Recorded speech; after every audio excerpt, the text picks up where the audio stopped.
Hello. Okay. Okay. Oh, so it does work on iPhone. Okay, good. I was wondering, Ben, do you want to turn your camera just then you think you might go full screen then? Oh, lovely. I've got a bigger if Now, that's where I'm sitting, yeah. I'm facing the window out here. Yeah. The light to come in. Is the light okay on me? Have you got? Yeah, that's good. Good from my perspective. Yeah. Is the angle good for you? I think so. Yeah. Yeah, perfect. Okay. So well thank you, Ben, for wanting to talk to me for my 40th anniversary celebration of Superman the movie. It's very much appreciated. My Um pleasure. It's a pleasure, uh especially yes. for Christopher Reeve, for Superman, and for all the Mm. memory.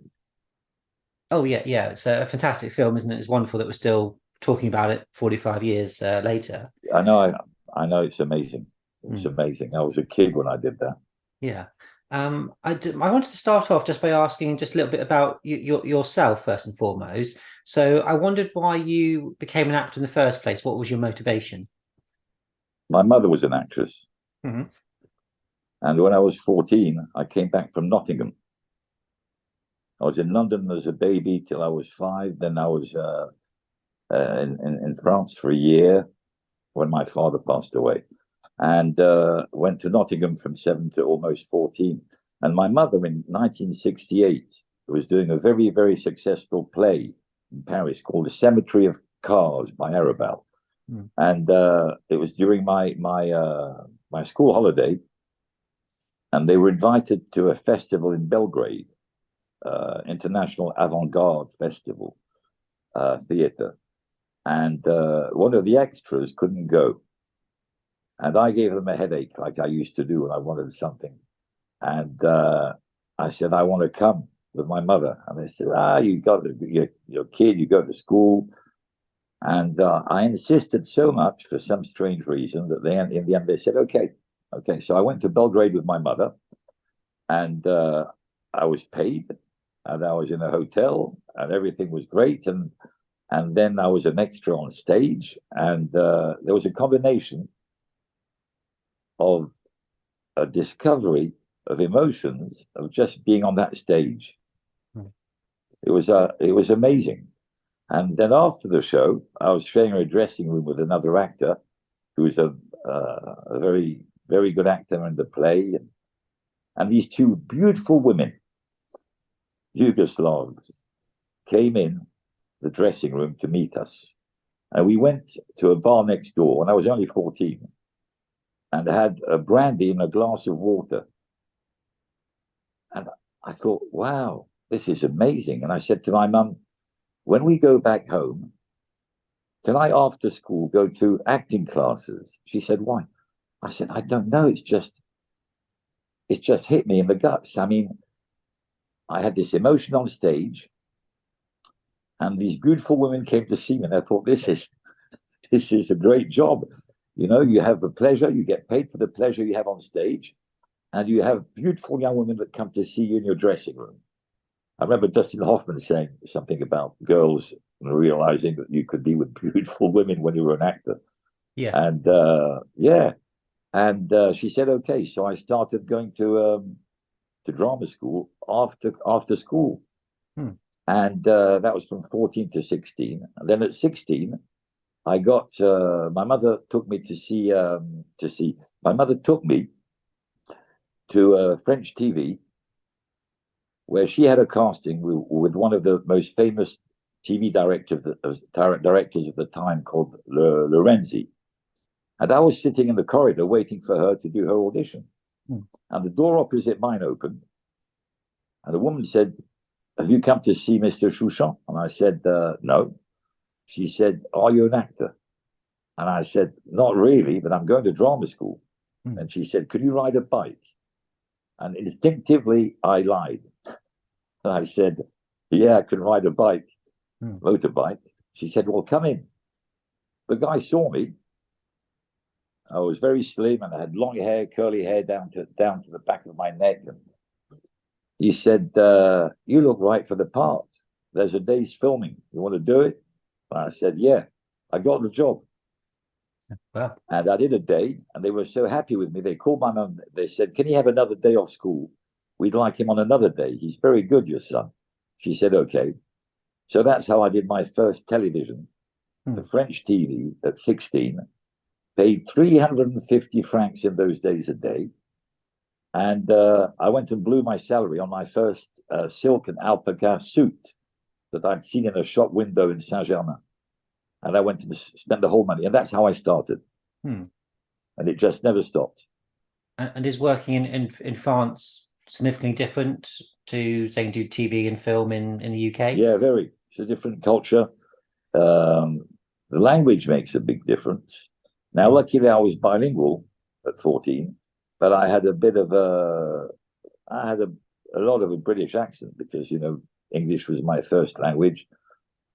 So I had to get by that and work on it. But I got into the Conservatoire of National Superior Dramatic Arts, which is like RADA, 3-year course.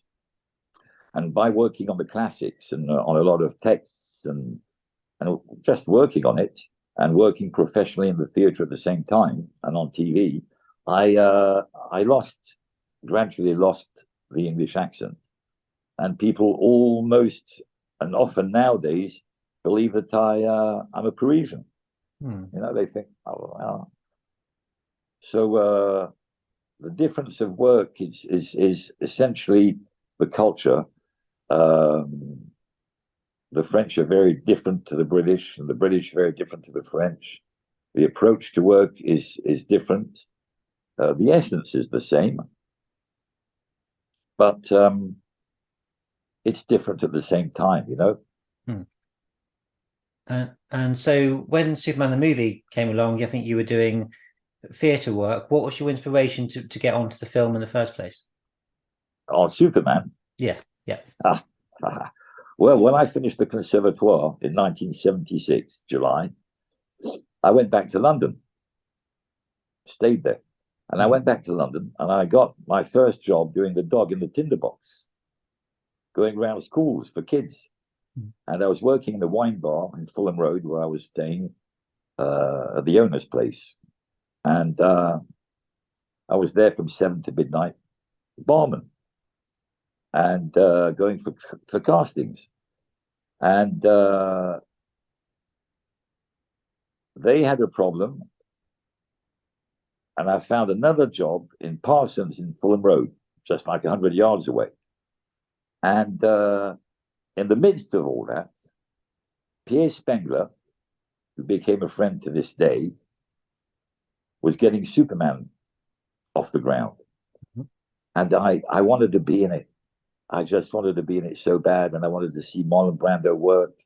And I had a very close friend in Paris who was a very close friend of Spengler's, who trained him when he was 18. And I went to Paris to see him, and I told him the story. And he gave me a letter for Spengler. I came back to London. I'm trying to make this short. It's a long story, so I'm trying to go to the essence and keep it short. But then you can cut into what you want anyway. So I called the studio. They were preparing for the film at Shepperton Studios. And I got the secretary, and I said I'd like to speak to Pierre Spengler on behalf of Francis Moran. So I had him on the phone like in 30 seconds. And he said, "What can I do for you?" I said, "Well, I've got this letter from Francis, and I'd like to bring it to you and meet you." He said, "When can you come? Can you come on Thursday?" I said, "I come when you want me to come. I'll come on Thursday." He said, "What time?" I said, "Any time you want." I go to Shepperton, get into his office, sit down, and he says again, "Okay, hi Ben, nice to meet you." Give him the letter. He reads the letter. He says, "Good, what can I do for you?" I said, "Two things, sir. I'd like to be in the film. Anything. I'll sweep the floor. I'll serve I just want to be in the film. And I want to see Marlon Brando work." And he said, "Okay. Major casting has been done. There are very small parts left, but I can get you in. Now, to see Marlon Brando work is going to be more complicated." I said, "Really?" He said, "Yeah." He takes me to the casting director, who was Mary Selway, and she was with the Mankiewicz, the writer, Mankiewicz's son, of all people, in the office. Yeah. And Pierre Spengler introduces me.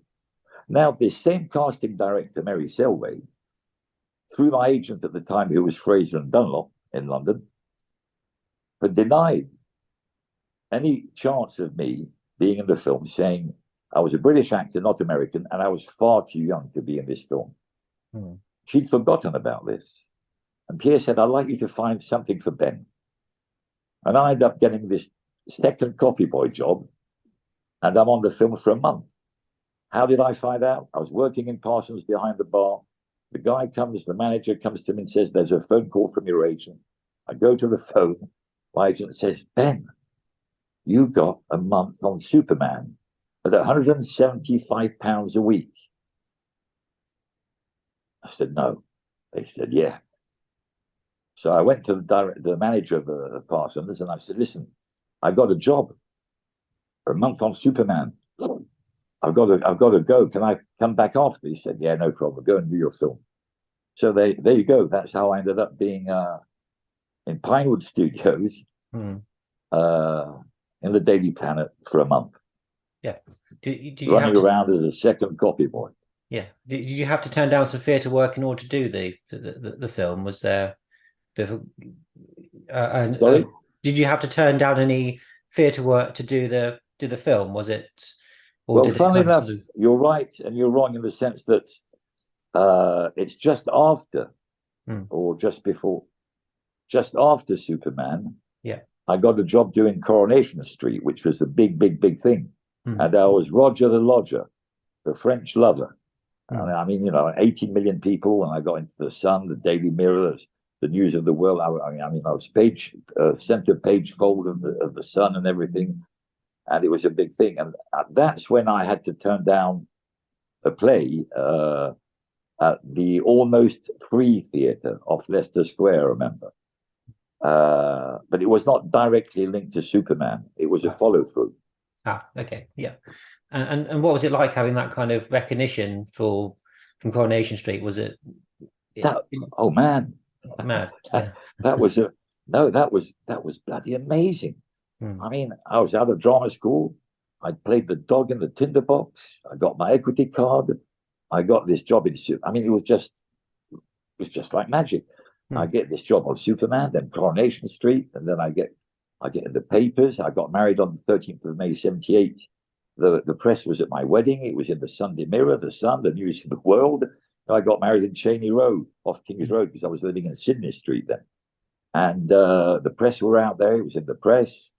And the following day of my wedding, I was off to Dundee to do a TV film called Cruelty to Prawns for the BBC.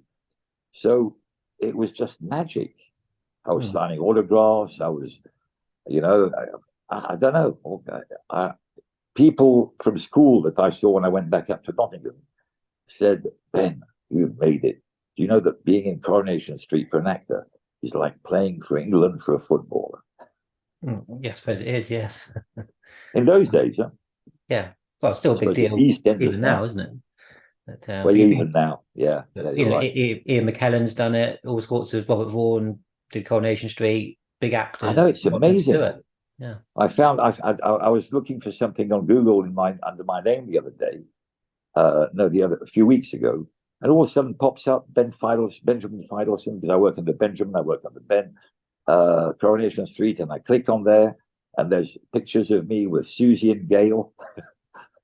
And because I was the first guy ever to have a bed scene with one of the two girls, Susie or Gail. Was it Gail? Gail. There was one that was slimmer, Susie, and Gail was a little stronger, and she brought me tea in bed. So that was a big one, to have a kind of bed scene in Coronation Street. Yeah. Just so I'll touch back on Superman. You mentioned the casting director Mary Selway. What was she like as a person? Mary Selway, she was a wonderful woman. She was a very, very, very powerful and good casting director, and she was big time. She did all the big American jobs, and she was very kind to me. She gave me the job because she could have said to Pierre, well, no, this guy, he's English, he's too young. Look at his face. I don't know, she could have said he's too skinny. I don't know, whatever she could have. No, she must have liked something about me to put me in the film. I suppose you also knew the importance of giving an actor their first break and that sort of thing as well. Yeah, because you know what? I never thought it was a first break, because Second Copy Boy, we shot a lot more that's in the film. In actual fact, I had some lines with Clark Kent. Yeah. But there was a mess up at one point between Superman 1 and Superman 2. And equity got involved. And I don't want to go into that now, because it's a legal thing of those days. And there was a problem about paying salaries for filming 1 and 2 at the same time. And unfortunately for me, the dialogue and the little scene I had with Clark when I bought him some papers in the morning, files rather, sorry, were in number 2. And because of the legal issues with equity, all we had in number 2 was cut. So I lost some good stuff. And there I was running around the Daily Planet with all these big stars, having lunch with them at Pinewood in the Oak Room, you know, with Richard Donner, Christopher. I mean, I had a lunch one day. Richard Donner, nothing to do with your question, but it's just association, you know, if I may. Yes, of course, yeah. There was Richard Donner, Christopher Reeve, Peter Cushing, and Spielberg turned up. And he wasn't the big star he became. He had just done a film that I've seen 3 times called Duel with Dennis Weaver. You know, that extraordinary film about the Dennis Weaver in a car being chased by a truck that was originally a TV. And so every day I had this extraordinary luxury of being with these people and talking to them, them being kind to me and asking me questions about what I want to do in my work. I mean, I had lunch every day next to Bette Davis. And I'd never bother her. I'd just sit down and I'd say, "Good morning, Miss Davis. Have a nice lunch." And she'd say, "Good morning, Ben. Have a nice lunch too. How's the filming going? Good. How's yours? Good." You know, I mean, it was just on and on. And being in the line, you had to line up for the lunch. It was like a buffet thing, and they'd come and serve you other stuff or whatever, with Sean Connery and all these guys, and Richard Widmark, and I mean, it was. I mean, I was standing waiting to go to the set in the hall of the restaurant after lunch one day. Elliot Gold comes up to me. He says, "I hear you're on a Superman, kid." I said, "Yes, sir." He said, "Well, I'm Elliot Gold. Nice to meet you. I'm doing such and such a film." So it does answer your question in a way, in the sense that there was a magic with Superman that even as a second copy boy, so many people wanted to be in this film. The fact to be in the film and to have your name on the credits at the end, people were talking about it when you go for a casting. You know, and look at today, it's like 45 years, 2 years ago, I did or a year and a half, I did a podcast like with you with Jim Bowers for an hour about all my adventures and Q&As like with you on Superman. And I'm thinking, I was copy boy in Superman 45 years ago. I've done a lot of shit since. I'm not a star, but I'm building up and I'm working, and now I've got my own film, etc., etc. How is it possible? But it is. I mean, I think everyone had a sense that Superman was going to be something special, but of course, nobody had the idea that 45 years down the line, it would still be such a massive success, so important from a film history fan point of view. Yeah, correct. I agree with you. You can't. Well, I guess it's like when you get married. You know, you don't know if you say it's going to be for life, but you don't know if it's going to be for life. You don't know if it's going to last a week. You don't know. One day at a time. You know. Yeah. But Piers Pengler is in my heart. I've got to say. I mean, I was okay with Edith Selkind, and I met his father, and a few times, and I met Mrs. Selkind in the studio. When you want to know about it, when I went on the set with Marlon Brando, I'll tell you about it when you ask me about it. Yeah. I mean, But what was Alexander Solkind like and his wife? What were they? very, I have a memory of very simple, professional, impressive people. Hmm, Alexander Salkind was very simple, nice businessman, producer. He wasn't flashy. He wasn't. He just knew his job, and he made some great films. And there was some kind of humility within the power. hmm, Humility in a powerful person. yeah. And I was very impressed. I remember being in the lobby at the Martinez in Cannes. Uh, Nothing to do with Superman directly, but I was with Piers Pengler and Ilya, and I saw a picture that Jim posted the other day of Pierre, Ilya, and Alexander Salkind. And it reminded me of when I was in the lobby of the Martinez having a talk with them. And they were very, very good people. And Piers Pengler has been a friend ever since. And he gave me my first break because of that letter. By the way, that letter just said, "Hi, Pierre. I recommend to you my dear and close friend, Benjamin Feitelson, who is a young and very talented actor. Please help him."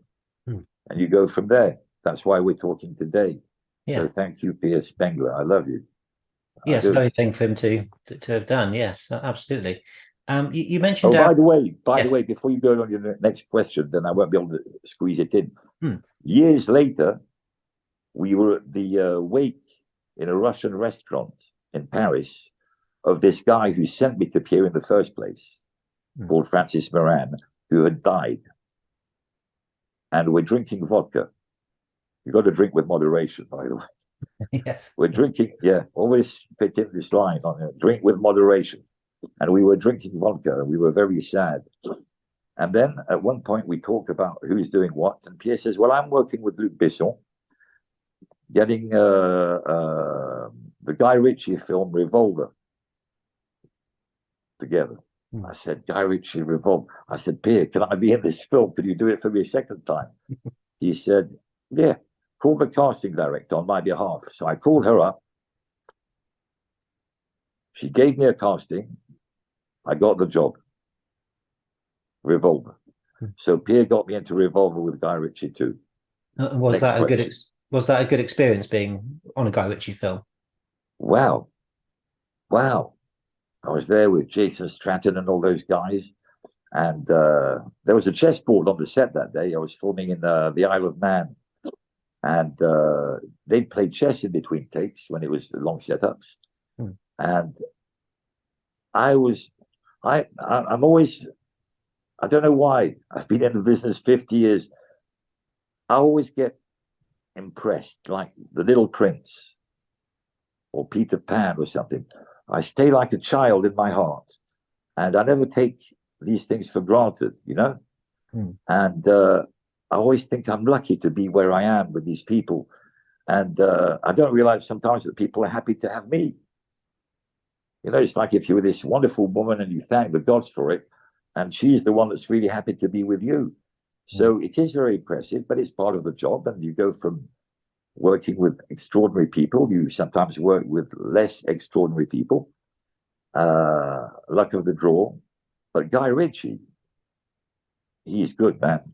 Guy Ritchie, he's a great, I mean, really, he's such a good, it's a pleasure to watch him work. I mean, for example, you want a little story on Guy Ritchie on the set? Yes, please. Yeah. Originally, I had 2 weeks' work on the film. I had a big part. My agent calls me up. I'm in Paris for a few days and says, "Ben, I'm sorry. They've cut all the scenes in London. There's a budget problem. And you've only got a day left on the Isle of Man." And I said, "Okay, it's life." And Pierre confirmed to me that they had a problem. They couldn't do all this stuff in London. So my part goes down to one scene, a good scene. I'm even in the trailer, one of the trailers. And when I'm out on the set, Guy thought I didn't have enough lines. So he asked the other actor if he minded me picking up a little monologue of his lines. Hmm. The other actor, who had a lot more to do in the film, said, no problem. And I said, but I don't know them. I don't know them. We're going to shoot them now. He said, yeah. He said, don't worry. I'm going to feed you the line, or 2 lines or 3 lines. You're going to take a 5-second beat and you repeat the line. Hmm. So we did the scene like that, which in the film is intercut with shootouts. And it's when I talk about, if you saw the film, it's when I talk about Mr. Gold, Mr. Magic.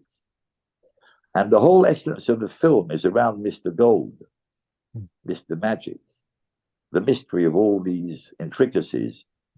The game of chess that's being played throughout this film is linked to that. So my one scene becomes a very important scene all of a sudden. And when I arrive on the set to shoot, the assistant takes me, before I go on the set, to the trailer with my name on it. Would you like a coffee, sir? I said, yeah. He comes back with a coffee and he says, Ben, Guy asked me to tell you that he's very sorry about the 2 weeks you lost. I know it was a beautiful part, and we're very sorry about it, but we'd like to let you know that Guy likes you very much. And when this film, and if this film is successful, there will be Revolver 2. And considering that everyone dies except for you in Revolver 1, you will be one of the leading characters in Revolver 2. So the film didn't work, the film flopped, so it never happened. Yeah, but such a lovely thing to say and to you, isn't it? You know, that the Yeah, sentiment. that, I agree, is magic. But it wasn't my time. You know what I mean? Oh, yeah, yeah. When it's an actor's time, or anybody's time in life, but when it's an actor's time, things like that happen and get the actor's career really, really off the ground. You're not just a jobbing actor anymore, going from job to job. You get a break. And I realized it wasn't my time when I look back on it, because I survived in the business. I've kept working, and I produced and started a few things that are coming out now. And I did my own film that's coming out now, and we'll talk about that later. So yeah, there's a time for everything. Before I get back to Superman, you mentioned you had lunch. One of the people there was Peter Cushing. Yeah. Does he stick in your memory? Both Christopher Lee and Peter Cushing stick in my memory, because as a kid I used to watch Draculas, and I used to love them in Dracula, and I was frightened of them when I was a kid. Right? Well, yeah, obviously, yeah, understandably, yeah. And when you have lunch with them, you see 2 lovely, good-hearted, intelligent men. You don't see Dracula. You don't see all that frightening stuff. You have 2 actors who are simple guys having lunch, who happen to have done these frightening characters, but who are lovely men. All these guys are very humble, simple people in an everyday life situation doing their work. Richard Donner was amazing. Ask me about Richard Donner. He was a character and a half. And how was he as a director? He seems very much like an actor's director. He is. He's on the ball. I mean, he's got an eye on everything. He's got the passion. He's got the heart. He loves what he was doing. I mean, can you imagine? I mean, directing a film like Superman, the amount of people, the amount of, I mean, we're not like today with all the special effects we have with all these things on computers and everything. In 1978, when you'd see the greenback with Christopher Reeve flying through the studio, and then you see the film and he's up there in the sky and flying around, the effects are amazing. The film is amazing, and it's like ahead of its time, in actual fact. Oh, yeah. So much of the technology was groundbreaking, and they were kind of making it up as they went along, Yeah, in many yeah. respects. And Mm. yeah, oh, Richard Donner, he was great. Every morning he'd be there, he'd have his Monte Cristo cigar, Mm. and he'd have his cigar. And Tomlinson, the first assistant, who was on all the big American big budget films, Mm. he'd be on everybody and everything. And I'll give you a story on that. After 3 day shoot, the assistant would say to every of us doing the copy boys and the reporters, because Richard Donner, by the way, if you'd like to know, he hired the reporters and the copy boy, the two copy boys, all professional actors, all on very very good salaries for the day, and all on credit at the Mm. end of the film. And I asked him at lunch one day, why do you guys spend so much money on hiring actors on a job that could, at the end of the day, have been done by extras? You know what I mean? Mm. And he said, no, Ben. He said, if we had hired extras for a month on this film, we were fucked. We'd still be filming 3 months later because we needed professional actors who would understand straight away what we want and create a reality in the newspaper of the reporters, a new copy boy with Vince, who was the other copy boy. And it was very important for them. So I was so involved in what he said that on the third day, Tomlinson said, so you do that there, you go there. Guys like Larry Lamb, that became well-known British actors afterwards, you go there, you do that. And then when he came to me, he said, oh, Ben, do what you want, don't you worry. He said, I know that you're going to be where the camera is in any case, Mm. because I was always looking at the rehearsal, seeing where the angles were, the shots were, and I was always there. I was always there. And do you want a real actor story on this on what I've just said? Mm-hmm. Yeah. You can keep it or you can cut it. You can do what you want. One day, there's a scene in the film that where Gene Hackman is talking to Jackie Cooper in Jackie Cooper's office, right? Mm-hmm. And not Tomlinson, the third assistant, says to me, "You take the paper, the files. You take the files in the cabinet over there. When we say action, you cross camera with Gene Hackman and Jackie Cooper in front of camera, and you go and put them on Clark Kent's desk, which is where we were going to shoot, where we shot actually, which was cut. This little moment where I have a little chat with Clark Kent at his desk. So, okay, so then action. I walk behind the camera and I stop, knowing that right in between Jackie Cooper and Gene Hackman, I'm in the background, and I stop and I look at the files and I check and I go on.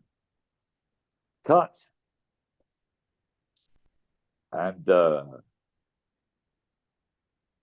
assistant says, Ben, don't stop. Why did you stop? I said, well, sir, I'm just creating a moment of reality. I mean, I'm a copy boy. I'm a future journalist, so I don't want to mess up. So I'm not going to do it off camera. I'm showing on camera that I'm checking my files before giving them to Clark Kent. So he makes sense, doesn't it? Mm. Yes. So he says, you're right. It's a good idea, but not on this take. I said, okay, but why not? He said to me, Gene Hackman is here. He's on $2 million. This is my first lesson. This you can keep for all young actors on the bloody planet. This is my first lesson on the difference between art and the industry and the business of filmmaking. You've got to combine the two and always be aware. Like that famous Jean-Claude Van Damme is always saying, be aware. But he's right. You've got to be aware. And I wasn't at that moment. And he said, I think Jackie Cooper was on 1-2 or something. I can't remember the figures, but everyone knows them by now because they've all been published. And he said, they're the money. They're the money. When you'll be paid that amount, do whatever the fuck you want to do in front of the camera, but not today. Mm. I said, okay, sir. And I didn't stop. I did it again. So that's a great lesson. Mm. Because if you think about it, that's what movies are about. The guy who's paid the money. Then I realized that's what you got to do. You've got to be worth money. So you've got to have a successful film to then be paid a lot. So the more you're paid, the more you have. Your chair with your name on it, your trailer with this, the driver. Well, I had the drivers anyway, but blah, blah, blah, blah. So there you go. Does that make sense to you? Oh, yeah, absolutely. Yes. So the whole thing is keeping the focus on the main actors and the story point that's being done. So you are kind of making the scene real, but not distracting or kind of taking the eye away from, say, Hackman or Cooper. I think that's kind of what they were saying, wasn't it? Sort of. Yeah, that's correct. Yeah. Did you have any chats or encounters with Gene Hackman? Yes. If you hadn't asked me, I would have told you. And I might have told you anyway. I talked a lot with Gene Hackman. I love Gene Hackman. He's an incredible actor, and he's a great man. You know, I think it goes together. Shakespeare said it. To be or not to be, that is the question. And I worked on Shakespeare at drama school, and I did a Shakespeare with my mother, King John. I played the Dauphin, Prince Louis, in France, in French. And I always tried to analyze the thoughts behind the major lines of Shakespeare. And to be or not to be, people like Hackman and Brando and all these guys, you are or you are not. So there are people who act very well, but they are not. And there are people who don't act. They just are in a given situation. And they become the character. And Gene Hackman is among these wonderful actors who are. They are to be or not to be. Well, they are to be. So when they talk about their work, like when I spoke with Marlon Brando, these people are not thinking about acting. They're thinking about being. They're thinking about communicating the right emotions in a given situation, recreating a reality, which is our work. So the people in the audience, they believe. Like Hopkins, if you see on on TikTok, because Anthony Hopkins does a lot of chats on TikTok. He left one the other day, very powerful, where he says you've got to believe. Believe, believe, believe, believe. The most important thing is to believe. And he's talking like I am now, with his guts and with his heart, saying you've got to believe in everything. Believing is the key. If you don't believe, you can't exist. And people won't believe you. So believe. And before I heard that with Hackman, since I was 16 and I did my first telly I told you about, I believe in everything I do. If it's one scene with Guy Ritchie, if it's a lead in my film, The Bangkok Job, if it's one line, I put all my heart and belief in it, like in life. You look at a girl in the eye and you say, I love you. If you don't believe it, she won't believe you. And Gene Hackman, I asked him about his work.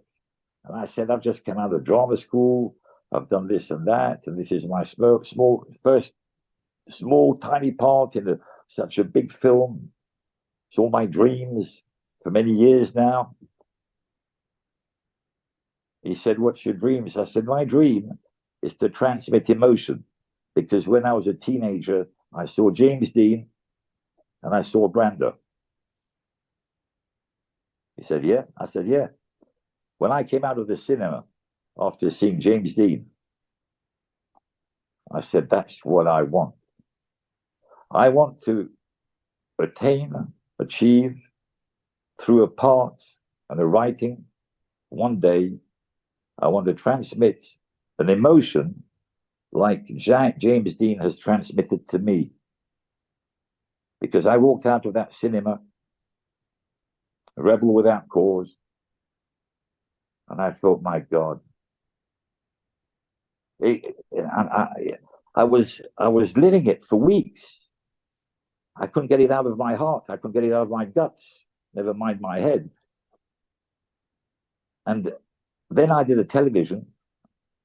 Come back to Gene Hackman. Then I did a TV with a very big French director called Raymond Rouleau. And after a rehearsal, where I had a very good, strong Russian violinist character, after an emotive rehearsal, he calls me in over and he said, have you ever seen a film with James Dean? This isn't boasting, this is a reality. And I just remembered it, that I had forgotten about this as I spoke about James Dean. It comes back to how I became an actor. So you go around in circles, don't you? And he said, well, go and see a James Dean film. This is before what I'm telling you about discovering James Dean and Brandon. I said, yeah, why? He said, well, when you see a James Dean film, the way you were and your emotions, you will see that it will be a great help for your future film career. So when I said things like this to Gene Hackman, and he said to me, you know what, Ben? The best trick I can try and get through to you, number one, is never give up. I said, I don't intend to ever give up. And you're talking to me now because I never gave up, right? Mm. And if I've got the Bangkok job circulating now, it's because I never gave up. And he said, if you have talent and you never give up and you last in the business and do the work you have, do your TV work, your theater work, your film work, whatever the parts,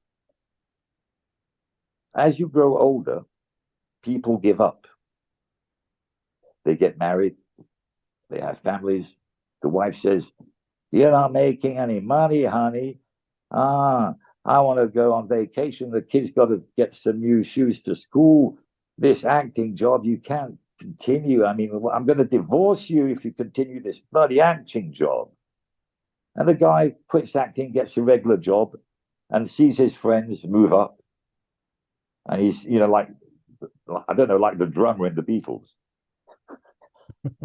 He gave up.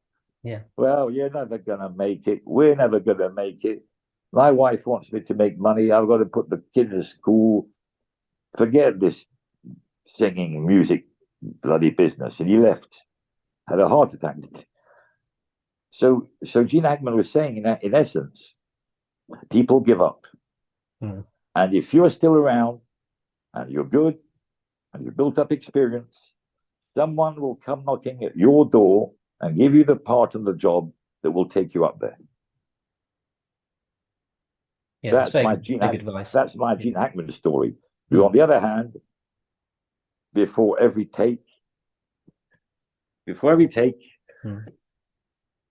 were getting ready with the light of the camera, and Gene Hackman would go,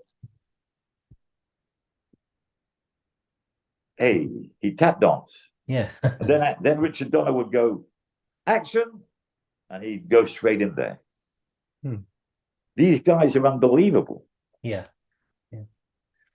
You agree with me? Am I allowed to smoke? Oh yeah, of course you can. Yeah. So very much. Gene Hackman had a sense of fun, and it sounded like a good atmosphere on set. It sounds like. Yeah, and Gene Hackman said it to me. He said, "I waited for 20 years." I say it the way he said it. Am I allowed to say it the way he said? Oh yeah, of course you are. Yes, absolutely. You can always cut it, but this is film, so I mean, language isn't always pure. He said, I waited 20 fucking years to get my break. I said, what do you mean, Gene? He said, I was working and all that, and he'd even had a very good part in Bonnie and Clyde with Warren Beatty. Yeah. And he said, I wasn't getting the breaks. I was getting to over 40, which in those days isn't like being 40 today, because we've like gained 20 years. You know, look, I'm 69. People think I'm 55, and I'm getting my breaks now. Yeah. Whereas in the 60s and 70s, you had to have your breaks by at least 50, or you were like dead because you were getting old. Steve McQueen died when he was 50. You know, it's no joke. So Gene Hackman said, I get a call from my agent, and I'm up for this job, French Connection. He says to me, I said to myself, I'll never get this one. They asked Marlon Brando. They didn't know who he was, where he was. They didn't know where Marlon Brando was on the planet. His agent didn't know. They asked Clint Eastwood. They asked Burt Reynolds. I forget the other one or two, so I won't give any names and make a mistake on that. But I know he said Burt Reynolds, Clint Eastwood, Marlon Brando. He was number 6 on the list. So he thought, no way will I ever get this job. But because he'd been a good supporting, strong actor, he was number 6 on the list. Yeah. Just in case. He got the job. The rest is history. There's so much luck, isn't there? I think with, you know, so many people's first choices they can't get, and then suddenly you would never imagine somebody else in the role of, say, you know, French Connection, or, you know, I know they wanted big names for Superman, didn't they? Well, let's come back to Christopher Reeve on what you're saying. Because you know the story, and I know the story, and Pierce Pengler confirmed the story to me. It's in the book. Christopher Reeve, he was brushed aside when they first saw his picture and his name came up. Kept putting it back on the bottom of the pile, didn't they? Every time. And they tried, and they tried to get a star for the film. Once again, Burt Reynolds and these other guys, they'd go for all the big box office guys of the time for the part. That's the classic first, you know, bankable people. But then, checking the book, I can't remember the exact detail. It has something to do with Christopher Reeve's dentist. That's worth checking out. There was something with the dentist. I know. I think it was. Go on. Somebody with casting. I think they were getting quite desperate at this point. Yeah, that's right. I think somebody saw they're going to the dentist, and they saw the dentist, and they thought, "Oh, yes, that's Clark Kent," and they did audition the dentist. So they were literally panicking and seeing everybody that they could possibly do, and while at the same time you had people already suggesting Christopher Reeve, and they thought, well, he's not a bankable name. Look at him, he's a skinny kid. You know, he won't look good in the suit. So he kept putting him back on the back burner, and eventually they said, well, let's give him a go. And of course, I think a bit like Gene Hackman with French Connection, I don't think Christopher Reeve had any idea that he would get the role, and perhaps because he thought he wasn't going to get it, he was more relaxed and therefore came across more confidently. Yeah, and there's another factor that came up. I remember that they told me at the time. I don't know if it's Pierre or Alexander or Ilya or Alexander's wife. Someone said that the star of the film is Superman, Clark Kent, Superman, not the actor. Yeah. And that at the end of the day, if you have a major international bankable star playing Superman, you're not seeing Superman anymore. You're seeing Burt Reynolds in Superman. You're seeing Clint Eastwood in Superman. You're seeing Marlon Brando in Superman. Funnily enough, Marlon Brando ended up in the film. But I mean, no, Marlon Brando was never up for Superman. He was up for French Connection. But that's what also happened in the luck of the gods. But that's a tragedy in itself, because when I see that, because I would still see Christopher. We were neighbours in Chelsea, off Fulham Road. He lived in Redcliffe Road with his son. Yeah. And I was just down the road and we'd go to the same health club, Holmes Place, where all the stars would go. George and I was in the steam room with George Michael and Albert Finney. I do jacuzzis with, and I became friends with Albert Finney. I got stories on him too. Brian Cox. I mean, it was Isaac Hayes who became a friend. I've got a list. Tom Cruise, when he did Legend, was coming to Holmes Place, and they were saying this kid's going to be a big star. And I see this little guy looking like a college student from Berkeley or something, and people were saying to me, "This is going to be a big star. This little guy here." And he'd be nice and quiet and reserved and hello, how are you? He became Tom Cruise. But so I would be at the gym often with Chris, and we wouldn't talk so much in the gym as we were doing our workouts, but we'd talk in the changing rooms or in the sauna or in the, you know what I mean? And it saddens me. He was a great guy. I mean, Christopher Reeve, like someone said the other day on Twitter or something, Christopher Reeve and his humor. He had a lot of humor, and he never got not with people that he knew anyway. He never got this big head situation of his success. I always found him staying very down to earth and simple, and he was Superman. And that he had to go the way he went, having the accident he had on that horse. I think he was 42. Yeah, 43, I think he was. Yeah. But he was no way. And to end up in the chair is the irony of fate. Yeah. It's the irony of fate. Yeah. How can Superman end up slowly dying in the chair? It was a bit like, I mean, obviously George Reeves was a very different case, but of course George Reeves killed himself, and it's sort of, you get sort of irony of, you know, of these, the character you portray on the screen and the vulnerability we have as human beings. I think was highlighted quite a lot with those two. Well, two yeah, figures. my friend. Yeah, I mean, it's very strange, isn't it? Yeah, very strange. I can throw at you. Sorry, that was a moment of emotion. No. This takes me back to so many things. Yeah. I mean, I remember when hearing that Chris Reeve had died, and I remember it quite clearly. You know, all those years ago, and he was when who died. When Christopher Reeve died, I remember hearing on the news, and that's one of the few, you know, certain times you remember, don't you? Sort of certain people and things, and he was always a big hero to me. You know, like any Superman fan, you grew up with the films, and you learn about the man, and so I think it's a loss that we as Superman fans feel just as acutely today as we did when he passed away. Yeah. When he was in the gym with you, was his trainer also there, David Prowse, or had he left by that point? At Holmes Place. Oh, yes, because I think David Prowse did a lot of work with because I was a founder member in 1980, so it was just a couple of years after Superman. That's true. Yeah.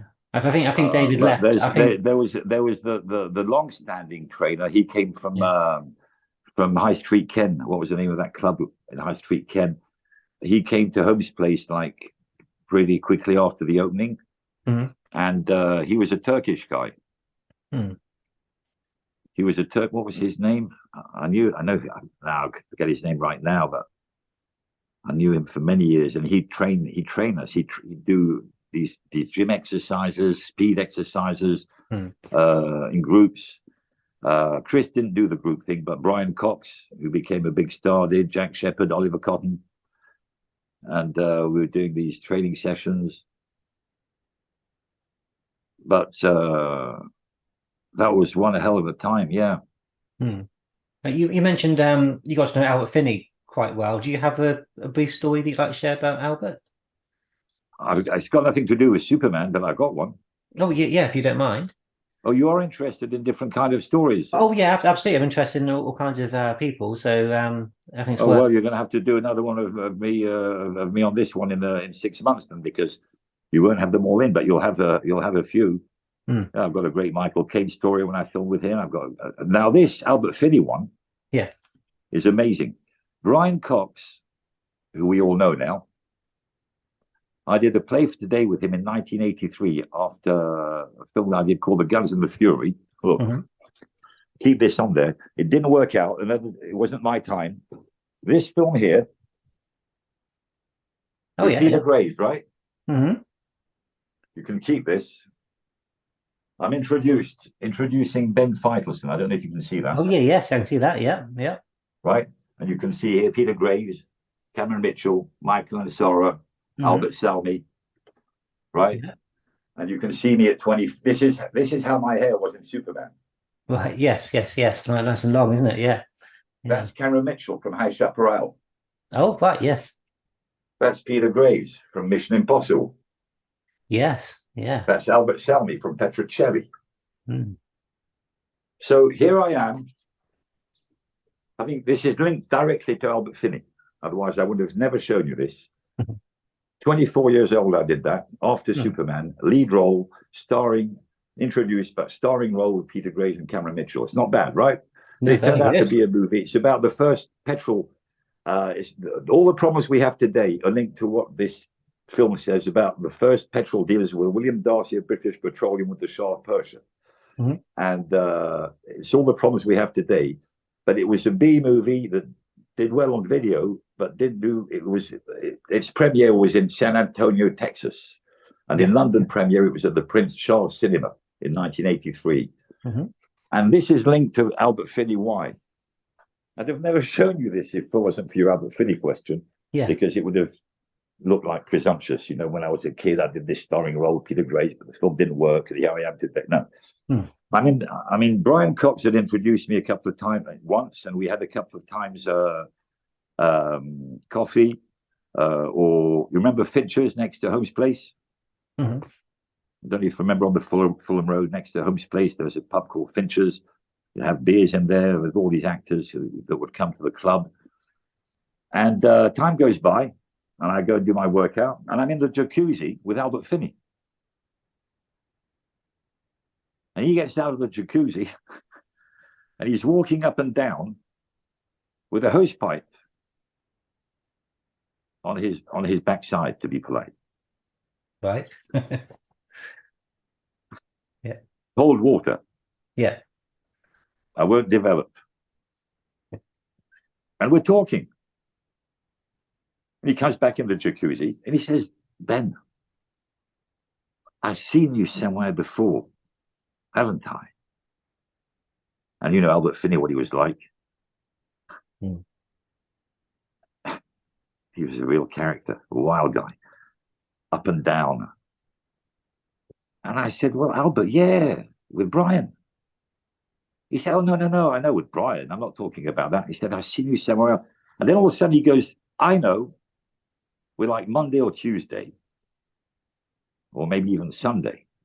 He said, I saw you in that film on the BBC, film of the night on Saturday on the BBC, because this film, Guns and the Fury, was out on the BBC. You know, the Saturday night film of the night, whatever you call it. Mm. And he said, you were very good. And I said, Albert, thank you, but that film bombed. And it's not that great a film.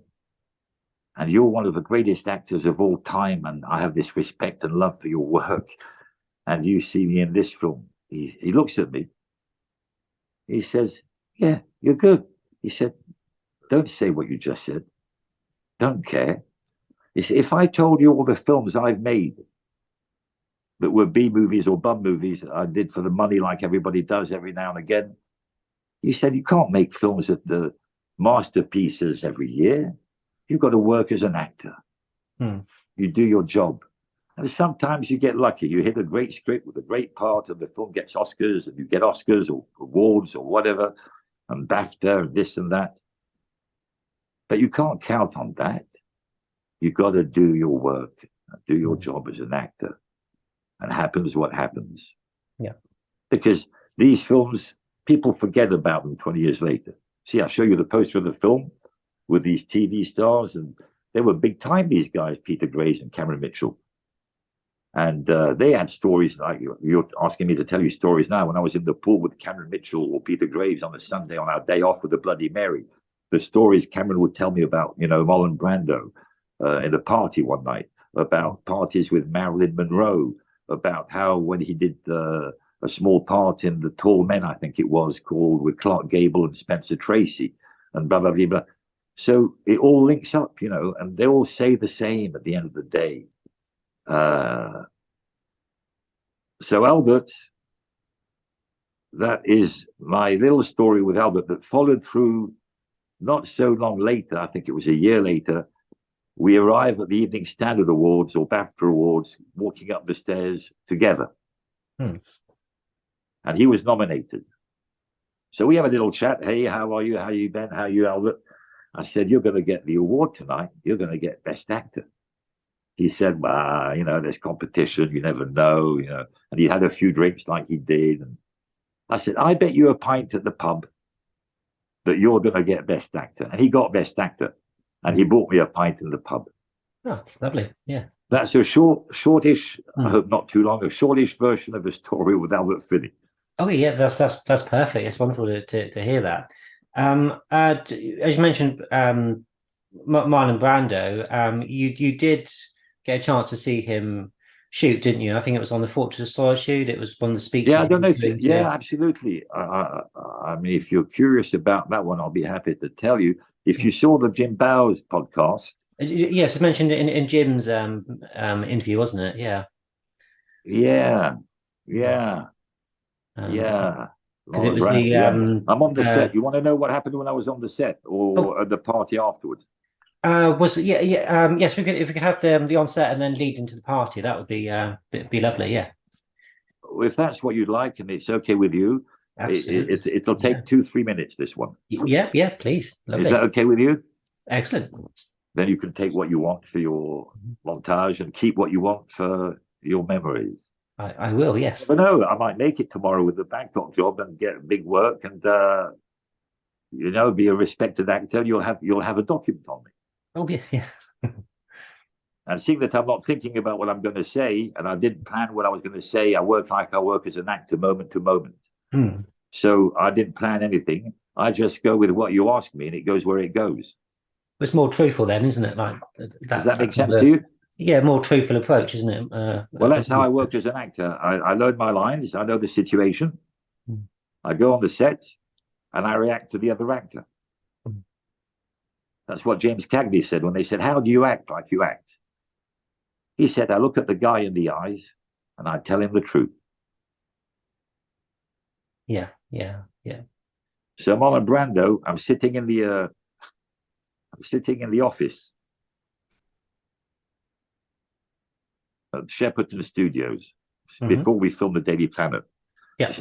This is when I was just hired to be second copy boy. And I was in love with Spengler's secretary. I won't say her name to not embarrass her. She might still be around. I was in love. I was a kid. I was in love. She was beautiful. Man, she was beautiful. And I was in love with her. So I was hanging there, and I was sitting next to Mrs. Alexander Salkind. And I'd been coming for 3 days, waiting to have the permission to go and see Brando work on the set. Now we're on the 3rd day. And to make a long story short, she says to the driver, whose name was Bob, you can see the credits at the end of the film, one of the drivers' name is Bob. And he was going onto the set, and it was Marlon Brando's last day. Now, Mrs. Salkind, after I was hired for the second copy boy, by the way, they hadn't found, this is another thing of destiny, they hadn't found the Jimmy Olsen character yet. That was the last part they couldn't find. And because I was a skinny kid with long hair, she said, I swear this is true, Mrs. Salkind said, why don't you take this kid? Ben, he could play a Jimmy Olsen, but then they found the other one, right? Who was actually more right than me. He had more of the look in those days of that kind of character than I did. Because I've got this Italian mixed look and everything. It's not quite the same as today, especially in 1978. And we'll come back to Brando, who did mention that about me afterwards. Yeah. So she says to Bob, it's Marlon's last day on the set. Take the kid. He's been waiting here for 3 days. And Bob takes me onto the closed set. No one was allowed on this set. This is the Godspell truth. Pierre Spengler can confirm this. He knows the whole story. And that was a bit of a headache. I wouldn't leave the office until I was on that set. And I arrive on this closed set, and there's a trailer. In that trailer is Marlon Brando waiting. Now, you've never seen before or after, apart from maybe Liz Taylor or Cleopatra, you've never seen a star who has a trailer on the set. It's amazing, right? Yeah. And there's no actors. There's just Richard Donner and the technicians. And there's a stand higher up with a stool and a teleprompter. And all of a sudden, Richard says, Marlon. And Marlon Brando comes out looking like a god with the white hair. And he was all in black like that because of the close-up, you know? Yeah. And it was for the close-up when he says, my son, you can't be Superman 24 hours a day. You know that speech? Yes. And yeah. 12 lines. Yeah. This is like, I'm the only fucking guy in the world ever who can say that he saw Marlon Brando do that speech. An actor, I mean. So he comes up, he sits on the stool, and the lines come up, and he's chewing gum.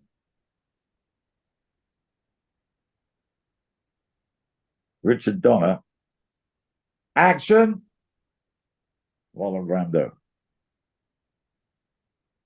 My son, can't be Superman 24 hours a day. Cut! Yeah. Marlon, kill the gun. Oh, yeah. He sticks it under the stool. Action.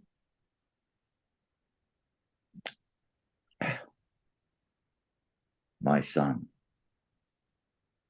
you can't be Superman 28 hours a day. Cut!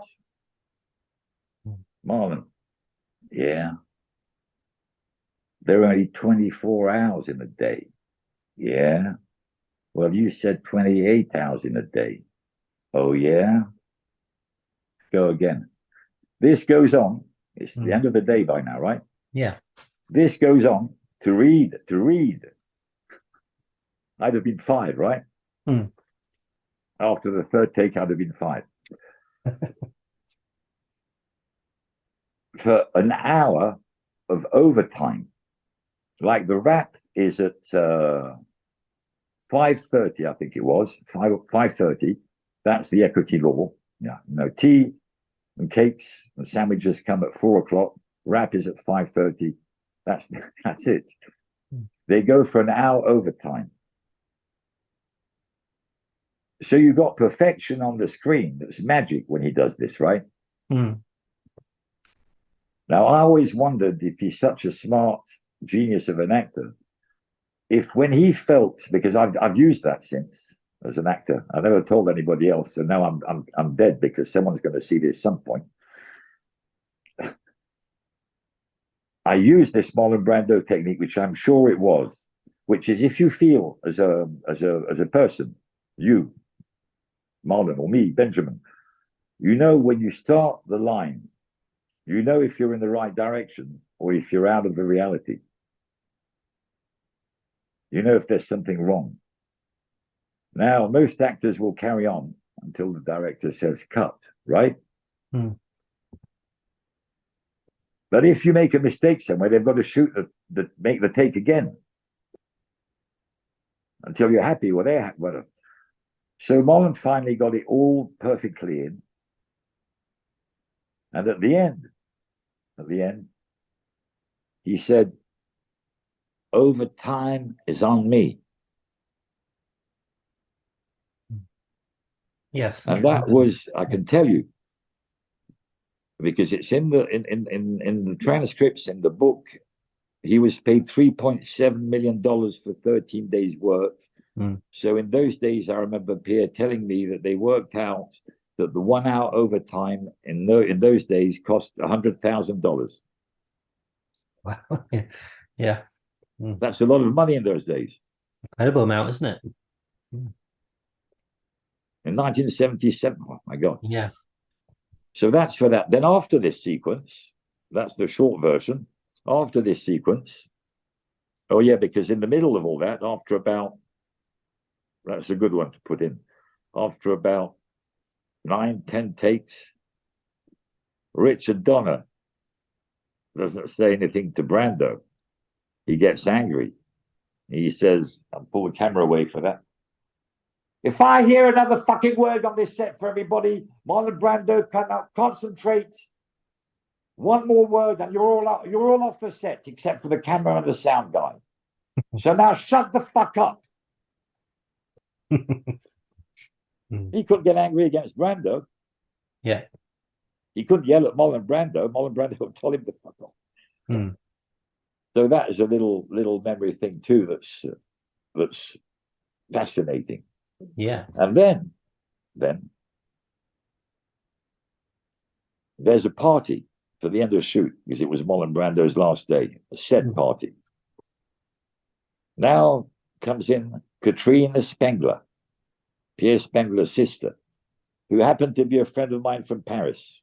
And her boyfriend was a friend of mine from Paris. He was a technician in musicals. His name was Paco. And they all said, "Come to the party." So I'm the only outsider who's just been hired as second copy boy to be invited on a closed set to Marlon Brando's end of shoot party, where he bought Cartier, Dupont lighters, a whole bunch of expensive gifts to all the crew. And Marlon Brando, to make it as short as I can, Marlon Brando is standing in front of this long table with a white cloth, with glasses and bottles like you have in a cocktail, and they're serving him a gin and tonic. And Katrina Spengler says to her boyfriend and I, "I'll introduce you to Marlon." So now you can imagine, I have done all this, right? If you go back to when I went to my friend in Paris, who gave me the letter from Pierre Spengler and takes me to Mary Selway, I did all this to see Marlon Brando work and to meet him, and I'm there.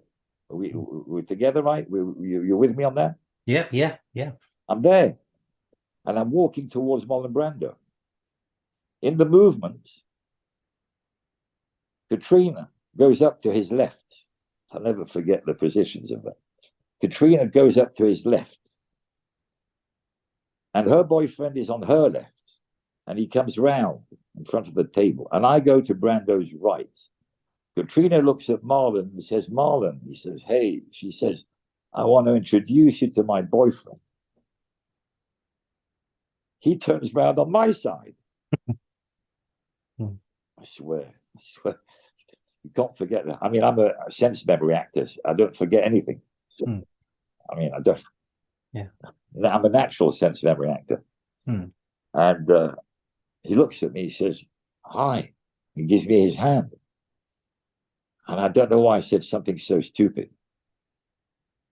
But I've got to tell the truth. And I did. But it's not that stupid. It was from my heart. Because he didn't pick up on it negatively. I said, I didn't say "great to meet you."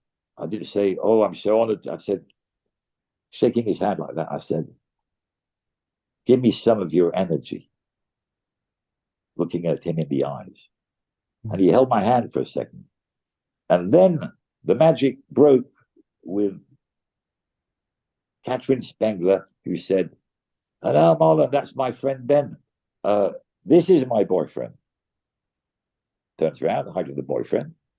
We split. A couple of hours later, Marlon is talking with his driver standing behind him to some technician. Now, this is good. Big guy, who by that time had had a lot of drink. You know, these English technicians, they drink quite a lot. And he's coming up to Marlon to try and provoke him into some kind of is going into the direction of a fight, to be honest with you. He's provocative towards Marlon. And here you see the intelligence and the humor, because Marlon Brando was humor, like you know. You've seen interviews of it. Great intelligence, great heart, and one hell of a lot of humor, right? And this guy's being provocative. And Marlon's standing there, and his arms are like my thighs. He's huge, beautiful. And he turns round, and he looks at the technician in the eye, and he starts dancing on one foot. And he's like this, and he goes, "Have you ever seen an Irishman dancing on one foot?" And he stops, he looks at him, and the guy says, "No, I ain't, Marlon. Cheers." And he goes off. End of story. And I was with a young guy called Alain Gaumont, who was the grandson of the Gaumont group. That's huge, isn't it? And he was third. He was not third assistant. He was beyond that. He was serving coffees. He was 18 years old. And he said, "Let's go and see Marlon." So we go, we start talking with Marlon. And then someone calls him, he goes away. I end up, later in the evening, I end up being on my own, face to face with Marlon Brando, who's by now he's finished his gin and tonics. He's holding a bottle of whiskey. And his driver's standing behind him. And we talk. I won't go into what we said that was not relevant. I'll just say what the essence of it is. And as we're talking, he's handing me a bottle of whiskey. So here I am, 65 kilos, 24 years old, just about, drinking whiskey out of a bottle with Marlon Brando. I was like 1, 2, 3, and I was drunk because I'd already had a gin and tonic before. So here I am drunk, talking to Marlon Brando. So the essence of the story is what? At one point, when I'm drunk enough, I take him in my arms. Well, not all of him, because he was too big for me. And I look at him in the eye and I say, "Marlon,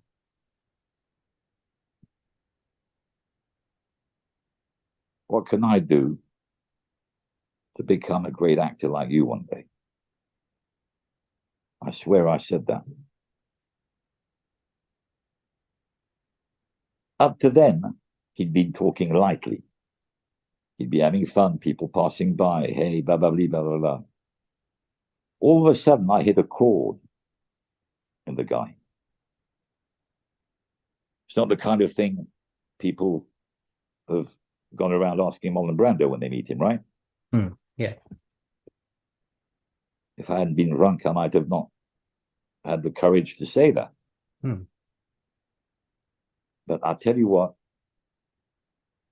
he stopped drinking, he stopped fooling around, he became very, very serious.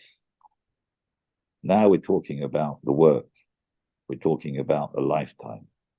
No more fucking around then. That's what was going, I think, through his mind. He took a pause and he said to me, in my eyes,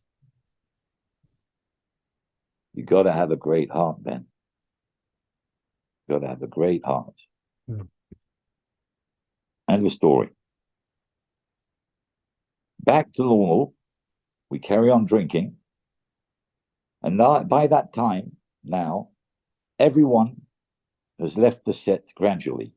I have a visual, as I'm telling you now, of Pierre Spengler leaving the set with his, I think, wife at the time, who I think I remember had red hair. That can be verified. She died since. Bless her soul. And I end up, Alain Gaumont coming back and then leaving again. The last people on that set, it's now around 11 in the evening, 10:30, 11, are me standing with Brando and his driver. And it's time to go. We go out. You can check on the podcast. I say exactly the same thing. Because you know what? You know, if you don't want to get caught out in life at any level, with your wife, with the police, the taxman, with the this, with your friends, with an interview, and then an interview 2 years or 5 years and 20 years later, there's only one way. Tell the truth. Or don't say anything. So I'm telling you the same story. Yeah. I've been telling for 20 years when I'm asked. We walk off the set, and there's a Daimler, a big black Daimler, like you don't see in London much anymore. If you do see one in the museum somewhere, but those were the British limousines, right? The driver gets into the Daimler, and Marlon says, "Hey Ben, I want to have a pee."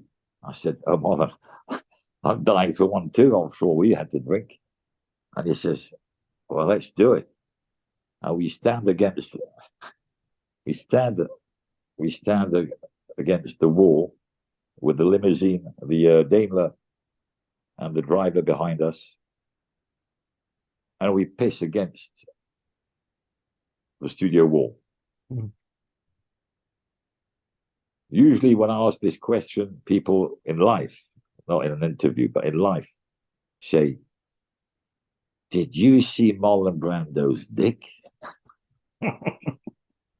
And I say that, well, actually, as we were talking, my head was going back and actually I did. Yeah. And then he gets into the limousine and drives off. Now, because I was drunk, I didn't think of asking him to drop me off back in town.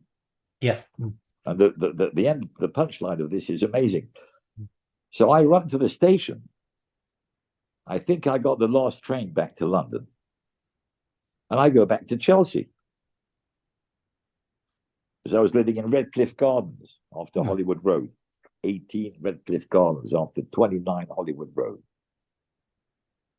And the next day, I haven't started my work on Superman yet. I'm back at work, not in Parsons, but in Bray's Wine Bar. And at 7 o'clock in the evening, I walk into the wine bar. And the manager says to me, "Hi, Ben, how you doing?" And I go behind the bar. And within 30 seconds, he says, "You'll never guess you walked into the bar last night. You've guessed already." And I say, "How can I guess you walked into the bar last night? Frank Sinatra?" He said, "No, Marlon Brando." I go, "No way." He said, "Yeah. They had a dinner with Pierre Spengler and the producers of Superman. And they were dining downstairs in a restaurant I used to go every week. One of the best in Chelsea for real good English food, called the Hungry Horse. Except to go to the Hungry Horse, you go into the side entrance of the wine bar, downstairs. And the number was just about the same. So Marlon Brando saw the number and he thought that was the Hungry Horse. He walked there. And I thought to myself, and I said to the manager, whose name was Julian, I said, "Am I stupid or what?" I ran to the train station. I got the train to come back to 200 yards from here. And Marlon Brando, with whom I pissed against the wall after spending an hour with him, goes back in the car to come to where I live, I could have had a drive back with Brando, not run to the train station. That's pretty good, isn't it? Yes. Yeah. Okay. Yeah. Just a couple of wrap-up questions on Superman. You mentioned in Jim's interview that you had the Copy Boy shirt, but it was stolen. I got two things that were stolen. Yeah. For many, many, many, many years, even when I was not able to wear it anymore, I had this second Copy Boy T-shirt, red with the Copy Boy thing on it.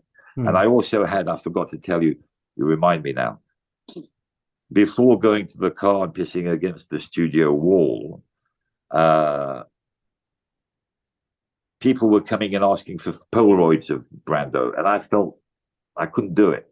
I felt I was demeaning myself by doing like everyone else, my picture with the star. You know what I mean? But I asked him for an autograph. He remembered at the end of the evening when he signed, to show you with all the drinks he had, how serious he was about it, my question, which was, how can I one day become as great as you? And before signing my autograph, and the proof of the eating is in the pudding, he said to me, you're going to have to wait a long time before you get through into movies because you have this Mediterranean type. And if you check on the film history, 1977 was the coming of the Pacinos, Stallones, the De Niros, the New York Italian look, you know? It was starting to come in, but it wasn't really the fashion yet for the leading roles, etc., etc. And Marlon was aware of that. So he said that to me, you have to be very patient. It'll come to you later. And he took my my diary and he signed, let's hope it's true, Ben. Malon Brando. I'll never forget. He didn't put the R, Malon Brando. I had that for years and years. And when I moved from Frithville Gardens in Shepherd's Bush years later, there's a bunch of things I forgot and I lost the T-shirt and the Marlon Brando autograph saying, let's hope it's true, Ben. Yeah. So you think somebody took them and, yeah. No. Someone out there, if they're still alive, if you hear me now, I hope you're very happy with my Marlon Brando autograph signed to my name that you can sell for a lot of money one day. And I hope you're very happy with my second copy T-shirt, which once again, if you want me to sign it for you, get in touch with me on Instagram or Facebook or whatever. And I'll leave it to you because I can't wear it anymore. And I'll actually sign it for you.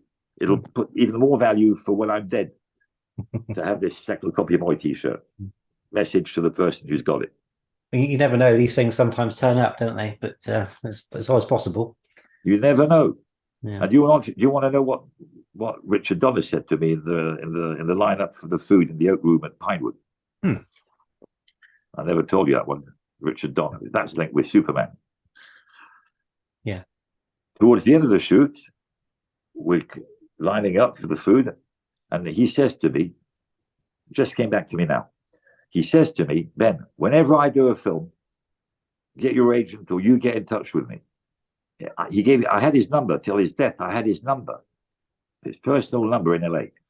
He gave me his number. He said, get in touch with me whenever I make a film. He said, you're going to make it one day. I know. I've watched you on the set. You are going to make it one day. Richard Donner. Yeah, that's lovely. Yeah. And before I get off Superman, did you have a nice encounter with Jackie Cooper? Do I have what? Did you have a nice encounter with either Jackie Cooper or Margot Kidder? Did you see Margot at all? Yeah. You did? Good question. I'll tell you who else. If you got 5 minutes, I had nice encounters. Margot Kidder, that was very cool. Valerie Perrin. Remember Valerie Perrin? I do indeed, yes. Yes, he's still going. Yeah, and it so happens that a few years later, like 8 years later, I did a film with her and Michael Caine and Brenda Vaccaro in Devonshire. And Valerie Perrin remembered me. And we had dinner with Michael Caine, with whom I got a great story as well. But and we danced together, etc. So these were nice encounters. Margot Kidder too. She was a very like you can imagine when you see her in the film, she had this very real country girl, real energy. Is that does that read to you? Yes, yeah. Like someone who come like I'm not saying she's a I'm saying she had this like girl who was brought up in the country, you know, and comes to the big city and makes it, but who keeps this energy of a simple country girl who's real. Does that make sense? It does. It does indeed. Yeah. And she has that energy in Superman. Mm. You know, when she's looking at Clark Kent and when she has the exchanges, she was quite real. And she was also very humble and simple and did her job. And Jackie Cooper, I got a story with Jackie Cooper. You want it? Yes, please. Yeah. I've got a few, but I'll give you one because you won't have time otherwise. And I was talking with Jackie, and I said, amazing, isn't it? Richard's got a cigar, Monte Cristo, every morning. Number one, my favorite. And Jackie, Jackie, the kid in the champ. I saw him when I was a kid. He had his cigar every day. And he says, Ben, you want me to give you a tip?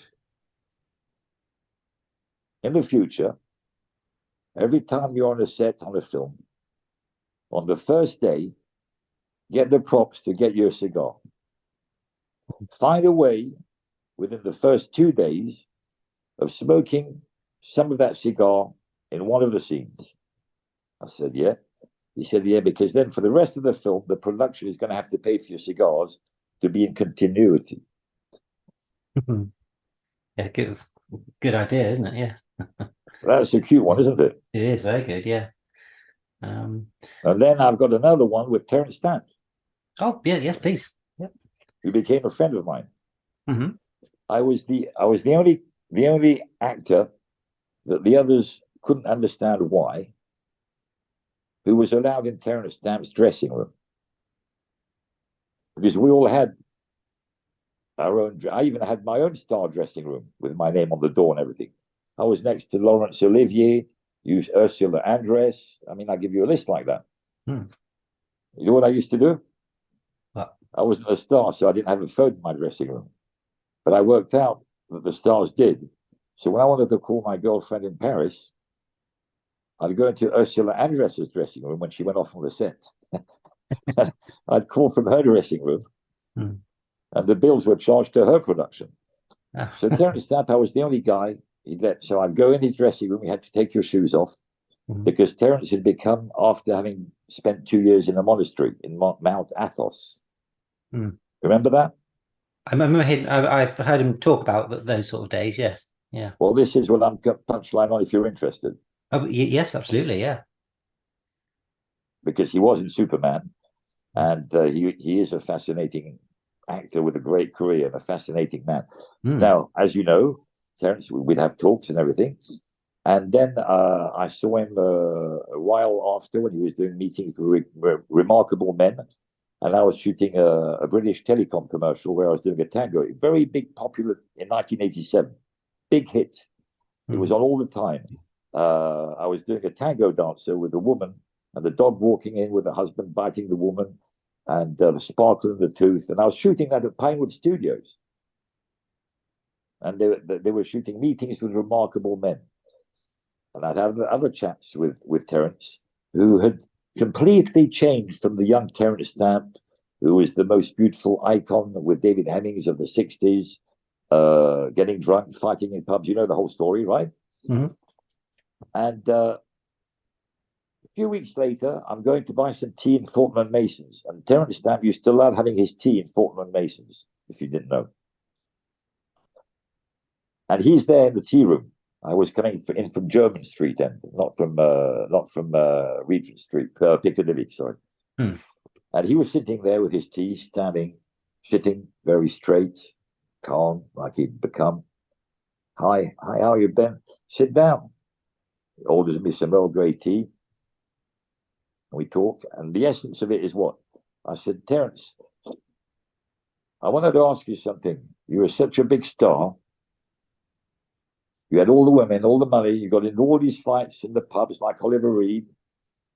And one day, at the top of your career, you stop everything and you go to Mount Athos and you become a monk for 2 years. Why?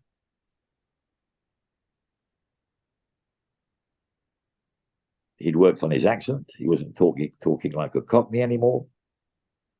He was very quiet. He spoke calmly. His movements were slow. He said this and then, when you've tried everything on the outside and it doesn't work, you have to go on the inside. That's my Terence Stamp story. That's a lovely story. Yeah, that's very good. And do you remember seeing Superman for the first time and when it came out? Is that? I was at the Royal Premiere. Oh, yeah, the premiere. Was that interesting? Wow, was that interesting? If my memories are right, the Queen was there. I mean, yeah, the premiere, unbelievable. The royal cars, the red carpet. I think it was the one on the left. I think it was the Odeon, Leicester Square. Yes, Leicester Square. Yeah. And it's so far back, because I remember, because 3 years later or 4 years later, on that same Leicester Square, I was doing a play at the, I don't know if you ever knew that pub, the Bear and Staff pub on Charing Cross Road, opposite, what is it, Wyndham's or what is it? I was doing a play called The Typists that I produced in the pub upstairs. And I had the poster of that Guns and the Fury I showed you. Yeah. On those big bollards they had in those days, if you call them bollards, there was that poster of me and Peter Graves in the film that I showed you, that was opening at the Prince Charles Cinema. So I had to follow, and at the same time, I never told you, but when I was at Pinewood doing Superman, they were casting for Arabian Adventures. I got into Arabian Adventures. That's when I worked with Christopher Lee and Peter Cushing and Oliver Tobias and Mickey Rooney and all those guys on the flying carpet. You know, the flying carpet film, Arabian Adventures, directed by Kevin Connor, produced by Johnny Dark. Well, that was thanks to being in the restaurant every day at Pinewood. I went up to Johnny Dark because the director of the restaurant said to me, he's producing Arabian Adventures. You've got a Mediterranean look. You could get into that. And I went to at the end of the meal, introduced myself to Johnny Dark and Kevin Connor. I said, hi, sorry to trouble you. I'm doing a small part in Superman, but I'm here every day for a month. And I heard that you're casting for Arabian Adventures. They looked at me and they said, you come to the office after your shoot. I went up to the office after the shoot, like 6 o'clock, after I'd changed, and I got the job. I was on Arabian Adventures for 3 months. And that had a royal premiere in the same cinema. And why am I saying that? Because it had a royal premiere with the Queen in the same cinema as Superman, and I was there. Yeah. And I shot Superman Daily Planet for a month on the E stage at Pinewood. And then 3 or 4 months later, I filmed in 78, through the summer, I filmed Arabian Adventures, where they had rebuilt a whole Arabian village and the set for the flying carpets and everything on the same E stage. Well, it's an interesting sort of full circle, isn't it? With, so yeah, it's crazy. It's crazy, but true. Yeah. But I can't let you go, Ben, without talking about your new film, the Bangkok Job. I've seen the trailer. It looks like a lot of fun. It is. How did that come about? And obviously it's opening quite soon, isn't it? It's not sold yet. It's in the process of. How did it come about? Have I got 2 or 3 minutes for this one? Yeah, 2 or 3 minutes. Yeah, fine. You can cut into what you want, right? Yeah, of course. Yeah. And you're going to keep everything anyway for posterity, right? Absolutely, yeah. And you'll send it to me, right? I'll send it to you. So you got it? Yeah, yeah. Yeah, I'll keep it for my daughter. Oh, yeah, it's a good thing to have, isn't it? Yeah, and if my film takes off and I get other films, and I'm going to do that, we're working on number 2, Bangkok Job 2, etc., etc. I might be a little bit known. I'm not talking about being a star at my age. I'm talking about being a recognized actor. Mm. This will be a good interview to have, right? Yes, absolutely. Yeah. And yeah. You see that with other actors who did things in the past, and then all of a sudden it comes out, and it's a little treasure in the end, isn't it? Oh, Because very it's much so. a moment of truth. Yes. Whereas when you're already famous and worth millions and all that, you don't say the same kind of things because you're careful. Mm. Yes, that's true. In this interview with you, I'm not being careful. I'm just saying Mm. from your questions, I'm answering, and the associations that come, I'm just giving to you. I'm Yeah. not thinking, oh my God, if what's my agent going to say if I talk about pissing against the wall with Marlon Brand? You know, for example, a Swiss radio wanted to do an interview of me, funnily enough, and they asked me about the Marlon Brando thing. I didn't say we peed against the wall. Right. Because it was on the radio, and the radio is not the same as seeing me say it. Mm. On the radio, I thought it could sound like vulgar. Yes. Yes. Mm. So the Bangkok job, the reality, if I've got 3 minutes, the reality is my mother died on the 9th of April, 2017. I was broke. Actors are often broke and often loaded, and then often broke, and then often loaded when they're not stars. And some stars get broke too, right? Mm. And she gives me, on my birthday, which is the 6th of April, 3 days before her death, she gives me 3,000 Swiss francs. A few days later, Clive Saunders, who directed and did the script and produced with me, and he's in the film with me, Clive Saunders calls me and says, you know, my condolences, I'm sorry for your mother, etc. He said, listen, Ben, I've booked a flight to Bangkok on the 12th of May. You should come with me. It will get you out of, your sadness you won't get out of, but you'll be in Thailand. And I did. I went to temples and everything. I didn't go into the sex thing. I was just very spiritual out there. And I said, okay. So I go out there. We arrive on the 13th in Bangkok. And I realize when we hit the airport that it's destiny. And he says, why? I says, because you had me come out here because of my mother dying.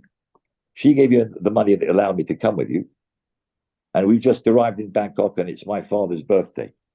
And my father died when I was 6. Yeah. So I thought this is something. And as the days went by, although I look like this Italian New York gangster kind of character that I've done a few of, I'm quite a naive, in a kind of way, funny guy in my everyday life. Hmm.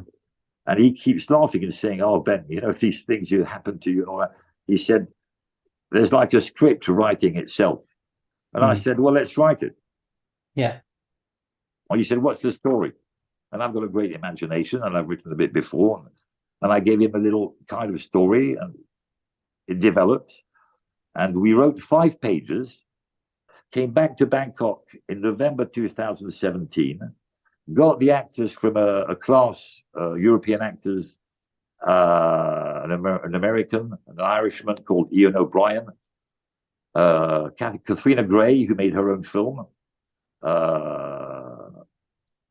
Ian O'Brien is just starting the film called The Con Queen, by the way, it's true. And he's got a smaller part in my film. And these people in my film have all come up since. And we come back and we say to these guys, we're looking for a DP, a cameraman, to shoot a few minutes to do a web series. Hmm. And they say, this guy, Jan Frame, blah, blah, blah, blah, blah, but can we be in the shoot with you? We said, yeah, sure, but we've got no money. They said, no, we want to do it. So we go out there in November 2017, and we shoot for 5 days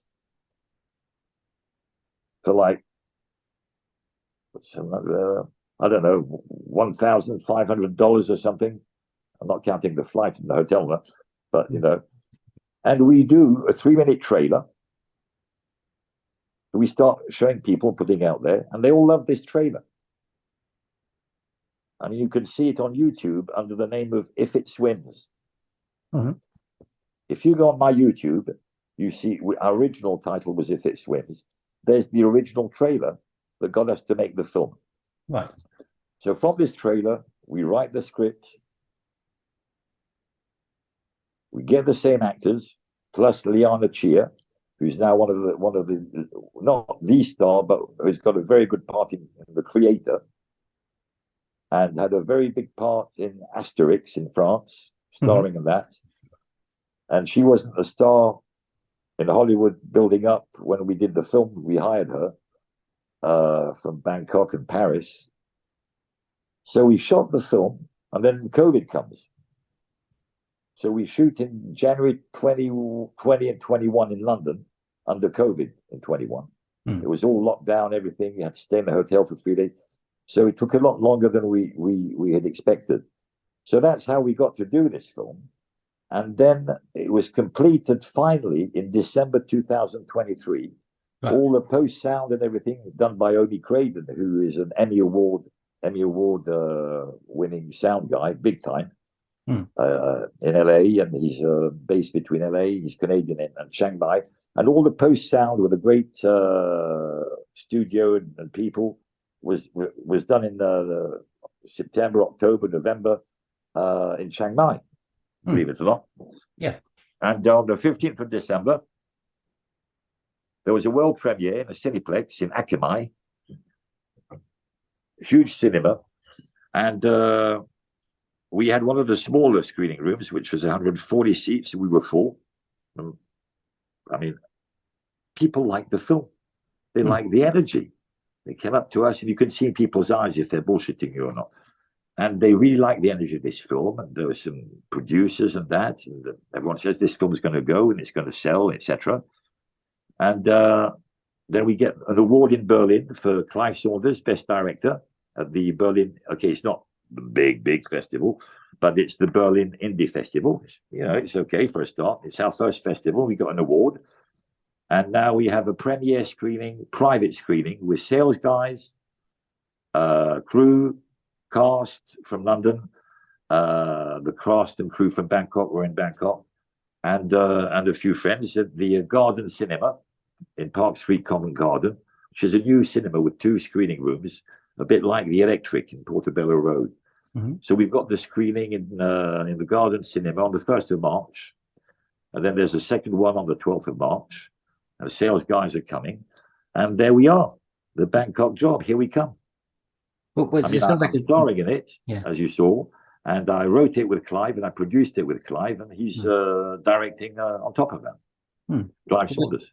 Well, it seems like, from what little I've seen of it, it seems like a really interesting film, and I wish you every success with it. You will like it. It is a black. It's a gangster comedy, black human English comedy. Yeah.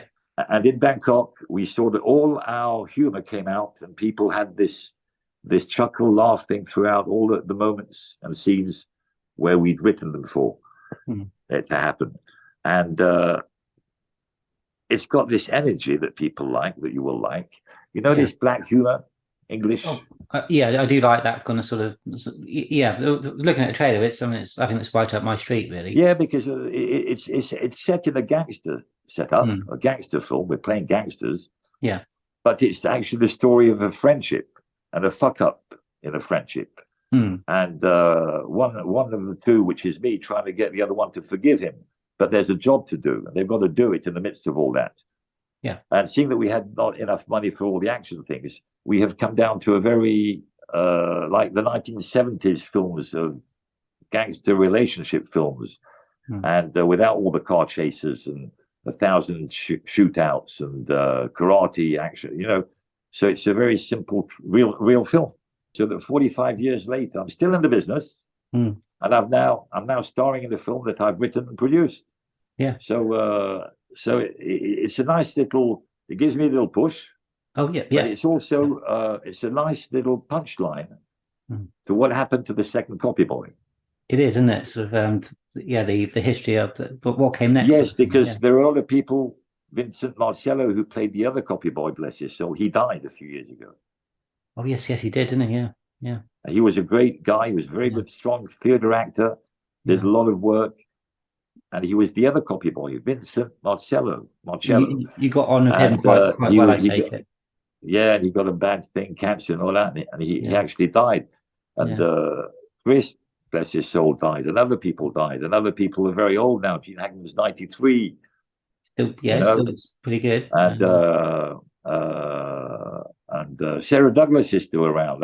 She used to come to Hope's place, and I had a good relationship with her. Yeah. She is a lovely woman. She did a lot of stuff, but she's still around. But not everyone's still around. No. So in this kind of thing, it's always good to have the punchline of the second copy boy or other people too that you can do with. Where are they at today? It's been lovely talking to you for the last couple of hours, and my God, we enjoyed it. Oh, I'm sorry. No. It's a sign of a good company, isn't it? I've just looked at my watch for the first time. It's 10 to 6. Yeah. That's no. It's been great to sort of go into different avenues. You wanted 1 hour. You said with Jim we did an hour 10 and an hour 15, and you wanted an hour, and you've got 2 hours of blah blah of me. Well, I think it's all been really, really great, and I like all the different sort of. One thing I enjoy about what I do is the little deviations you don't quite expect to cover, which is always quite interesting. Well, you actually are guilty for that because you led me into a deviation. Oh, I did. I knew. I accept the blame entirely. Yes. You led me to deviation to go into Albert Finney and this and that, and and you took me out of Superman, and then you brought me back into Superman. That was intentional, right? Yeah. I do like to sort of weave different things into the interviews, just sort of make it very much about the guest as well as the film or TV that I'm celebrating. So lovely to talk to you, and keep in touch and enjoy the rest of your weekend. Well, you have a great weekend. It's very, very nice to have met you. It's very, very nice for you to have asked me all these questions and let me answer them. And I hope that all the people on Superman that you have this interview with don't take 2 hours of your time. No, I mean the duration is the quality rather than the length. So, but yeah, it's been a joy to talk with you. Well, it's a joy to talk with you and to answer your questions and bring back all these memories, and it's wonderful. And please save this 2 hour thing for me, and somehow get it to me one day. I will indeed. Yeah. And show it to Jim. I will. I'll send Jim a copy of it as well. I'm sure he'll love that. Yeah. I think you will. Yeah. God bless you, my friend. And you. Thanks very much, Ben. May the gods be with you. And you, Ben. I hope so too. Okay. Take care. You too. Ciao. Ciao. Bye. There we go. Hi, Ed. Hello, sir. My apologies for all of this craziness. Oh, no, not at all. Thank you for being flexible with me. Yeah. When we were messaging, I was in LA, so I was telling other people Pacific Standard Time, and so when I typed you Pacific Standard Time, I forgot I would be back home in Colorado, so that's where I am now, which is Mountain Time. Well, lovely to finally get to speak with you. I'll just start from the top, if that's okay, Aaron. Sure, yeah. Take your time. I know this is kind of we just jumped in here, so take your time. Okay. So first of all, I just want to know how the role in Superman came about. First of all. Yeah. It's actually kind of a crazy good story. They had an ad on the radio, the local radio in Calgary, Alberta, Canada, that they were going to be filming this movie, and they were doing this big casting call looking for all these different people. And so my aunt heard that announcement on the radio and called my mom and said, you should get the boys dressed and take them on down there and wash their face. And so off we went. My mom got us, my brother and I, who's 3 years older than me, got us dressed. We went down there, and it was just this big casting call, and you go through casting director, and then producers, and then producer, and then director, and I happened to look like, they look at your picture, your headshot, and I happened to look like Chris did when he was 3, and my brother happened to look like he did when he was 6. So we moved down the line and met the producers and got through that, and then I met Dick, and that was that was pretty much it. That's how it came about. And they actually hired three-year-olds for the role. And I was actually the second one, the backup. And because you can only have kids work for so long, so many hours, and you don't know the three, are they going to pick their butt, pick their nose on camera? You don't know what's going to happen. And it turned out that the first kid, wasn't cooperating, and I was easy to work with, and so that was it. And then my brother got cast as a 6-year-old. Because he there was a montage sequence, wasn't there, of just sort of a stills so that you and he were in that, but no actual footage of those my brother. particular. Correct. Yeah. So Dick, like he did in The Omen, he filmed the montage of Clark growing, 3, 6. So there was a 3-year-old, which was obviously my part, 6-year-old, 9-year-old, and then a 12-year-old. And so there was a montage, different photos of this that they were going to cut together and splice. And you can go online and there's pictures of me holding like a sledgehammer and riding on a Clydesdale. And there's also the photos of, which actually came from my photo album, a gentleman by the name of Jim Bowers, who runs a website called CapeWonder.com. He came over to my house and shot our photo album and got a bunch of, stills from that. So that was the montage, but it never made it in. Yeah, I think there's a lot of those pictures on Jim's website, CapeWonder.com. Yes. It's great resource, isn't it, for Superman fans? Oh yeah, CapeWonder.com and Jim. I mean, Jim is the go-to guy and just a terrific. I couldn't think of anybody else, present company excluded, but I don't know you that well. Other than Jim, that holds the honor of Chris. With everything he does with Superman, Jim is absolutely incredible, and it's the source to go to with any questions or Superman memorabilia or photos or anything like that. Jim's just an incredible human, and is the epitome of what Chris was and what Superman stands for, in my opinion. Oh yeah, I completely agree.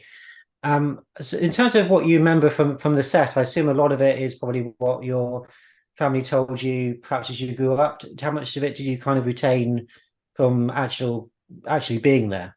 It's surprising. Like, I remember a lot of the 8 days, that I was filming.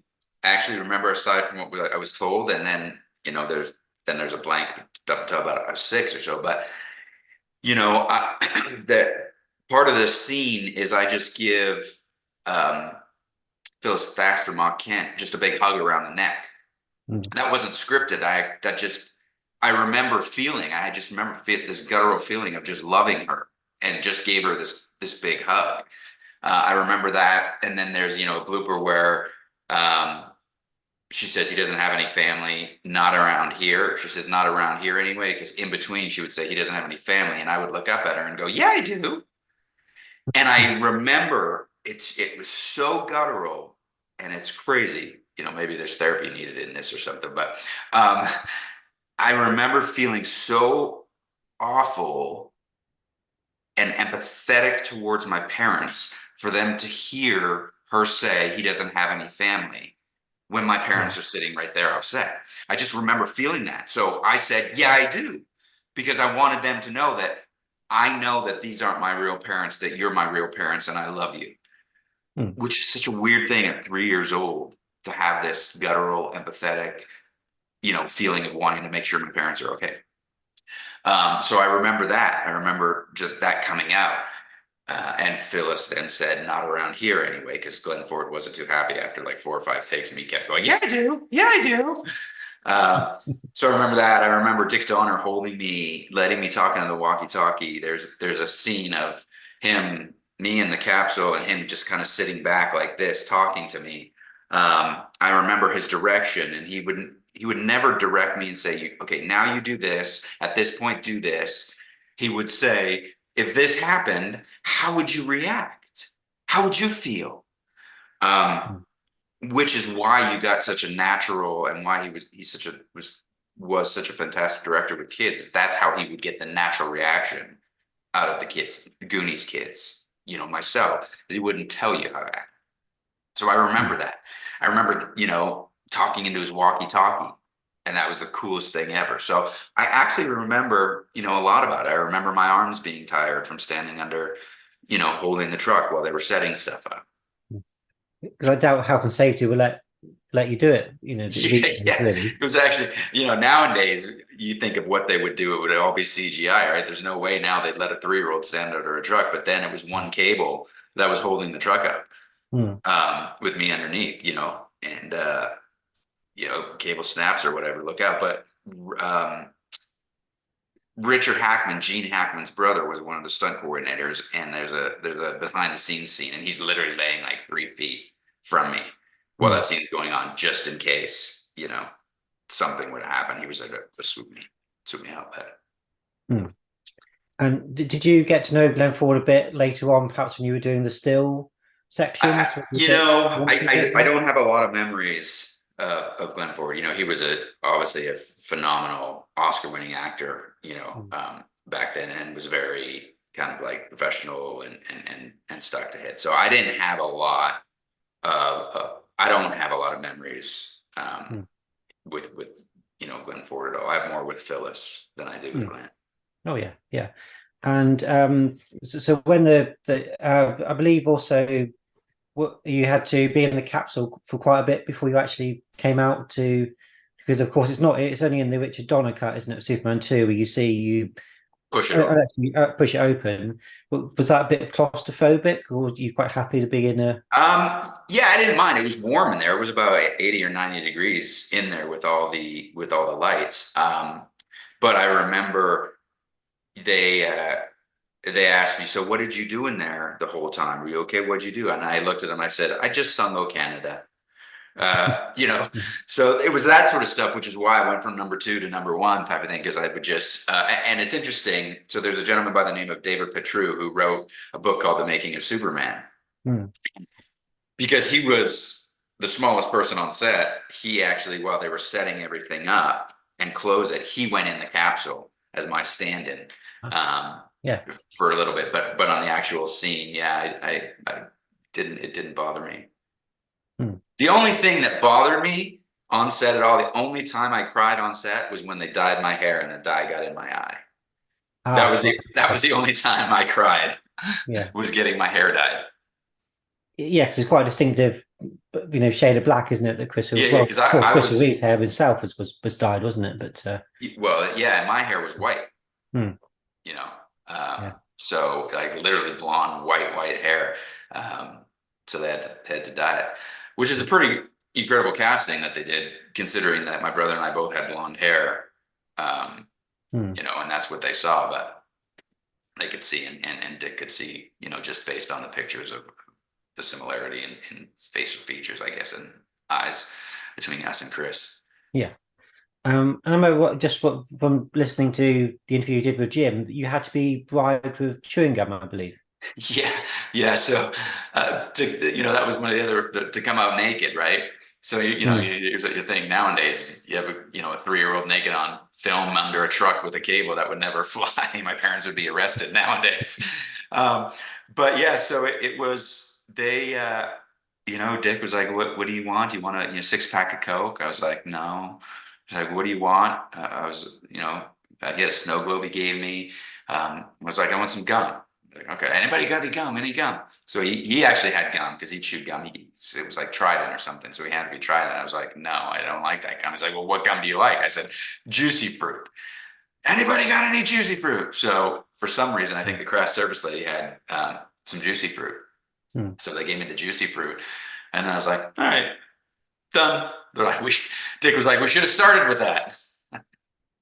Yeah, so nice about kids is they're easy to please, aren't they? Whereas adults. But you just got to find out what it is that they want.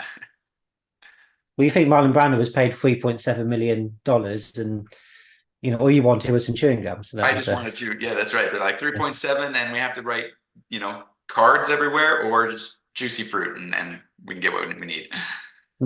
It was actually funny. People heard that story, and when I do these conventions, sometimes somebody came up to me and they handed me a pack of juicy fruit. So I was like, oh, you know what that means? Yeah. Stripper time. Yeah. Was it quite a well paying job? Was it, No. You No. know, and I think for a lot of casts, that was one of the things as far as, you know, residuals and that sort of stuff. That's a big, you know, bane. And you know, I've made way more off of Man of Steel than I did off of Superman. You know, and I didn't get anything for bed sheets and garbage cans and lunch boxes and Burger King cups and all that stuff that I was on. I saw nothing. And about 10 years ago, maybe a little longer. It's a funny story. I was like, you know what? I'm going to look at that contract. Maybe I've got a lawsuit or something that I can go back and get some from marketing. And so we found my contract, and somebody recommended this entertainment attorney to me that was very good. So I sent it to him, and coincidentally, it was Jeff Cohen, who was Chunk from Goonies, Oh, yes. who worked with Dick Donner. Yeah. So he got the contract, he saw it, and he said, you know, he wrote me back and he's like, I know these contracts well because of, you know, obviously. He goes, all I did is I scoured it for the word in perpetuity. And I saw in perpetuity, and he's like, you're done. That's it. They own you. So, and that, you know, but look, I was 3. My parents didn't know anything, right? You know, it was I think I got paid $800, you know, for the whole thing. That's all I've ever seen from it. But the people that I've met from that is worth way more than what I would have gotten, what I could have gotten back then. Let's just say, you know, I'm not bitter at all about any of that. I was 3. It was a tremendous, I mean, look, we're here now 45 years later, you know, talking about it. And the personal stories that people share with me about seeing it and what it meant to them, not only the movie, but that scene, that it sounds cheesy, but that just, it fills my heart. And, you know, that's worth every penny, you know, that you would get now. Well, maybe not now, let's be honest. You know, being on marketing would probably be a pretty good thing, pay wise now, but I think you understand what, you know. Oh, what yeah, I mean. absolutely. Yeah. Well, when did you sort of start to sort of realize the importance of this film that you were a part of? Because I assume as a child, you wouldn't have really had any real comprehension of it. Yeah. I mean, at 3, I had no idea who Superman was. Even when I did Superman 3, I knew obviously what Superman was, and Chris was a huge star at that point. So when I did Superman 3, I knew a little bit more about it, and it was a great thing. But the first time I got a sense of this part I did impacted so many people was I was living in LA. I think I'd only been there, I don't know, 6 months or something. And I was walking down Ventura Boulevard in Studio City, and there was a record store called Dave's Records, and there was a sign that basically said Superman DVD release, and Richard Donner was going to be there. So I came, I walked in, and this gentleman comes up to me and was like, "Oh, hey, you here for?" I was like, "Well, actually, do you know when Dick Donner is going to be here?" He was like, "Well, blah blah blah." I was like, because I'd really like to see him. I'm Aaron Smolinski. And before I could even say that, he looks at me and he goes, "Aaron Smolinski?" He goes, "Wait, 1 second." He comes back with a magazine. He opens up a magazine and he goes, "This is you." Me lifting the truck. I was like, "Yeah." Well, that was Jim Bowers. That's the first time I met Jim Bowers. And so Jim said, "This is incredible. He's going to be, actually, he's here with Tom Mankiewicz. People would love to see you. Come on up to the table and sit and sign with them." And I was like, "What are you talking about? Nobody knows who I am." And he goes, "Oh, yeah?" So he walks me up the line and he goes, "Hey, do you guys know who Aaron Smolinski is?" They're like, "Yeah, he's a kid that played." And I was just, at that point, I was like, "You gotta be kidding." That's the first time that I got a sense of this part, really. So I went and I sat with Dick and Tom and signed pictures. And that was the first signing I ever did. And then from then I did other than that, my first, you know, convention was called the Hollywood Show in Burbank, California. And people were just, that's when I really got the sense of what this really meant to people. Superman movie and Superman and Clark and even this scene. And from then it's just, you know, I never get tired of hearing stories from fans and talking to them It's really an honor, and it's touching. I remember, and I'm going on a tangent. If you need to pull me back to get to No, question, just let me not know. at I all. remember we did this one convention. I think it was in Motor City Comic Con, and it was myself, Jeff East, Mark McClure, Jack O'Halloran, and Sarah Douglas. And in the line, there wasn't a line at that time. I think we just came back or whatever, but there was this gentleman standing behind the ropes and just like staring at us. And he was in tears because it meant so much to him to see these characters that he knew, that he was in tears and he didn't want to approach us. And we said, come on. And he wouldn't. So we all got up from behind the tables and went to him. And he literally broke down crying and sobbing. And Sarah did. I did. Jack didn't, because it's Jack O'Halloran, but Jack was touched in Jack's way. Yeah.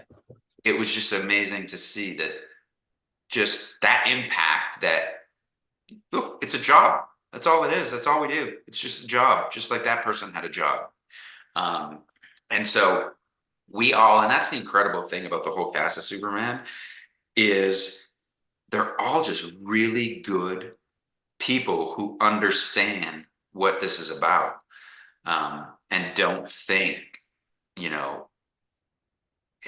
that it's special to people, but it's not special to them. It doesn't, they don't walk around with "don't you know who I think I am" attitudes that you'll see other people at these conventions do, right? Yeah. So it's really wonderful to see that what Chris brought into the character of Superman continue through all the other cast members and continue to this day, 45, 46 years later, touching fans all over. Yeah. And now even Mark Shamer, who played Nuclear Man, he's doing the conventions with us as well from Superman 4. And it's the same thing with him. The nicest person.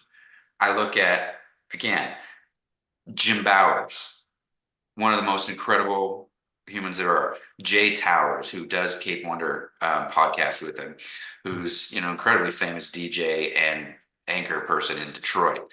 Nicest person. Anybody that is involved in the Superman franchise are all just really kind people. Margot was phenomenal.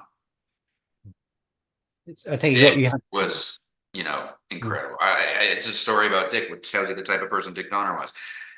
I met him that time, and then I was a new actor in LA. I'd worked a lot in Vancouver, and I booked a pilot. I booked a TV series, but because I was Canadian, I needed a letter from a prominent Hollywood entertainment type to write a letter to basically say that part should go to me, a Canadian, over a US actor because of XYZ.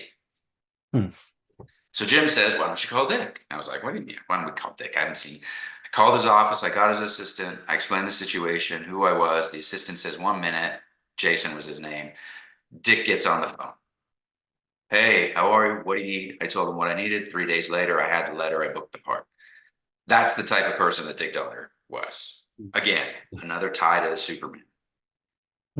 Oh, that's wonderful. You mentioned Margot Kidder. How did you find Margot as a person? She was delightful, so sweet. She was, we talked a lot about Calgary and Canadian, and she lived in Montana, and I really got to know her doing these conventions. And we had a special bond every time. I would wait for her in the lobby when we would get in the car to go to the conventions, and I always ask, "Where's Aaron?" She was just lovely, wonderful, very sweet. Yeah, she did come over to UK convention quite a long time ago now, and I met her, and she seemed to be a lovely person. Yeah, she was. I mean, you must know Sarah Douglas. I do, yes. Yeah. She is. I tell you what, have you ever had a chance, if you ever get the chance to just sit back and be a fly on the wall when her and Jack talk, like just have a regular conversation, it's the funniest thing you'll ever witness. I could watch it. I adore Sarah. My daughter's a big fan of hers because she's seen a lot of her Christmas Prince movies that she's done. So I reached out to Sarah. I texted Sarah and I was like, "Hey, would you be able to call my daughter. Sure enough, she called my daughter, and they talked. And Sarah's just lovely. I'm actually going to see Sarah March 15th. They're doing John Williams. They're doing the LA Philharmonic in LA is doing Superman on the big screen, and the LA Philharmonic Orchestra is playing it at the Walt Disney. And John, actually Williams, may be there, but Sarah's going to be there, and Jack and myself, and of course Jim. They did that at the Royal Albert Hall here. Yeah, they just did it recently, right? And Peter MacDonald was there, of course, the camera operator on the film, and right. And he was the second AD director. He's going to be there in LA as well.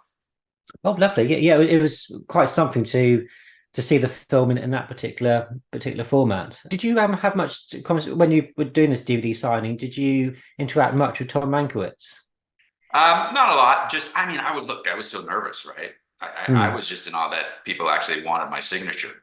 So we talked a little bit, but it was pretty busy and he was really nice, he was happy to see me, which was nice to have. But that was the only time I had met him.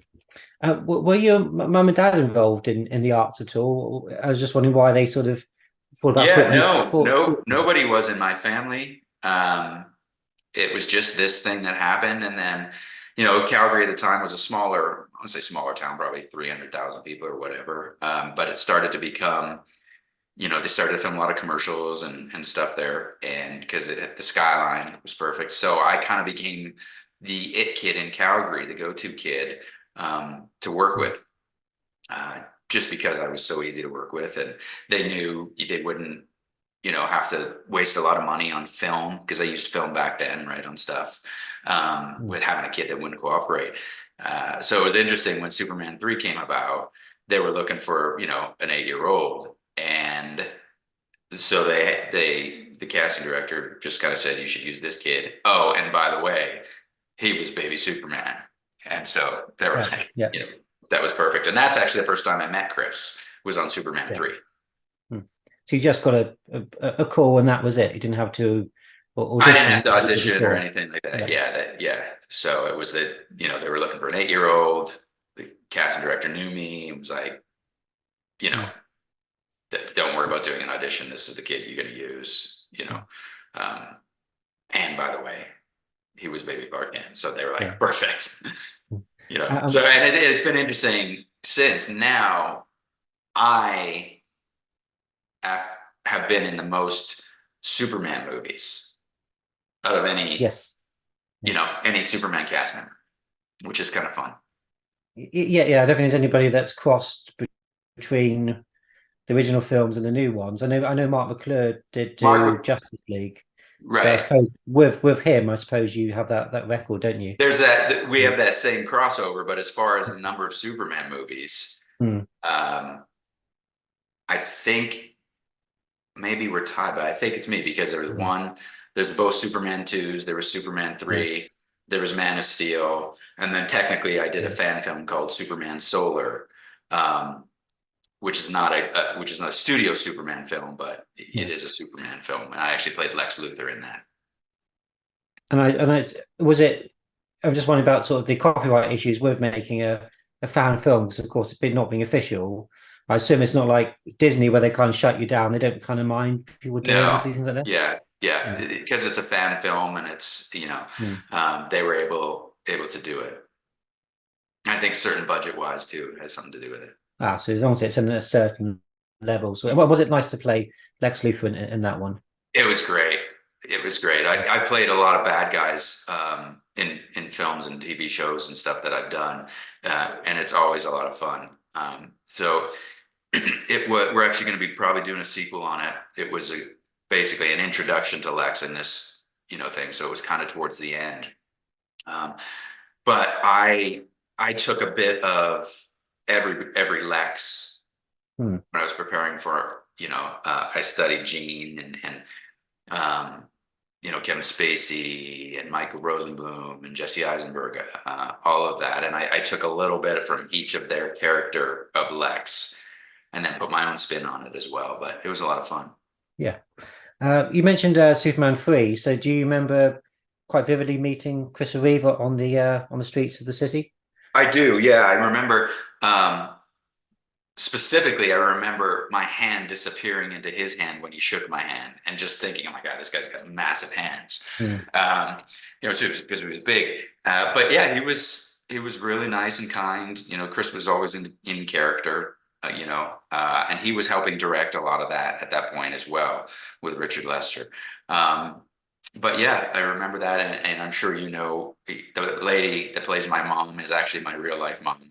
Mm. Yes. And then my dad was in that scene as well. He was one of the guys that rescues the guy out of the car when he hits the fire hydrant. And then my brother was in a scene in that as well, but it got cut. So after Superman and Superman 3 and him getting cut from both, he's like, "I'm done with this business."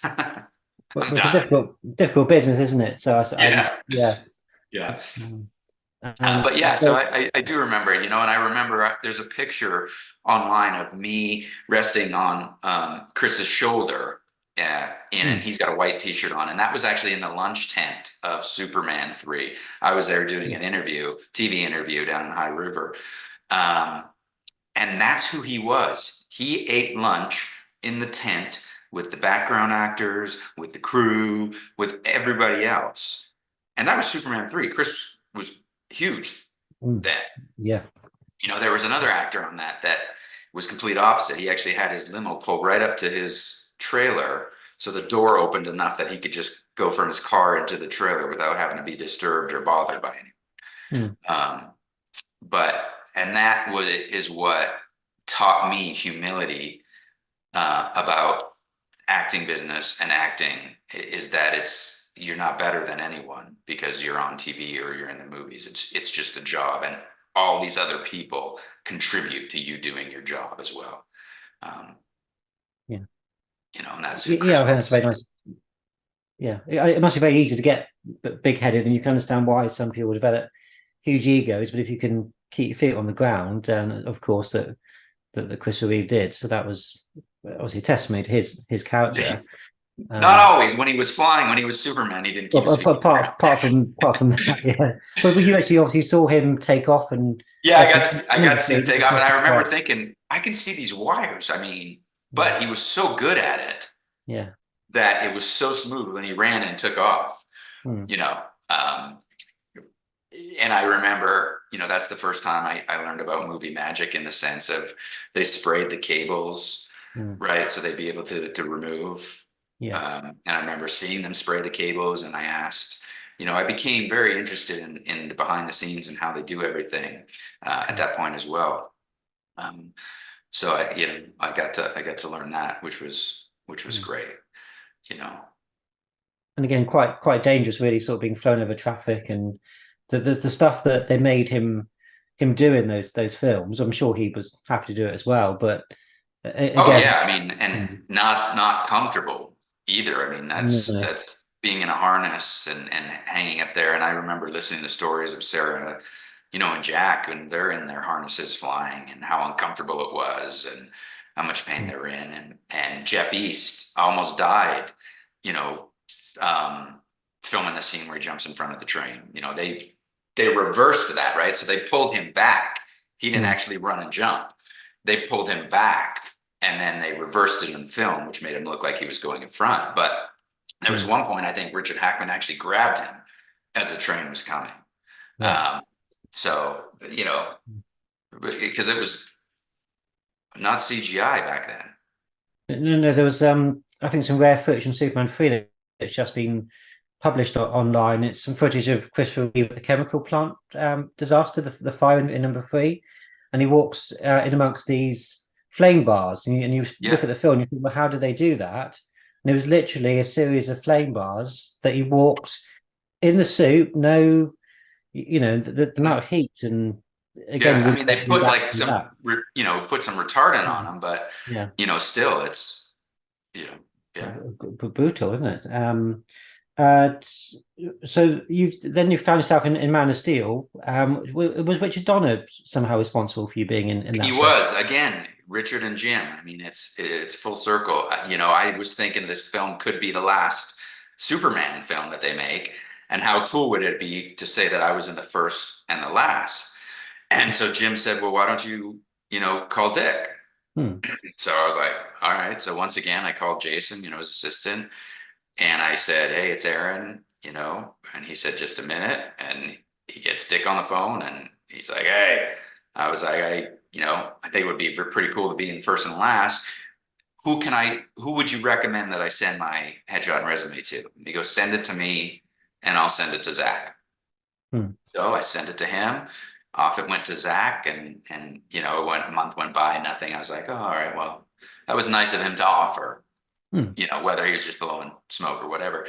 Then I get a call from casting, from Warner Brothers saying, Dick Donner sent them my stuff, gave him a call and said to put me in the film. And so we're going to put you in, we're going to write you in, you'll hear from us. And I think another 3 months went by, I didn't hear anything. And then I get the call that, yeah, we're writing you in as this communications officer. And, so I get all my stuff, I get to set, and they have what's called sides, which are about this big.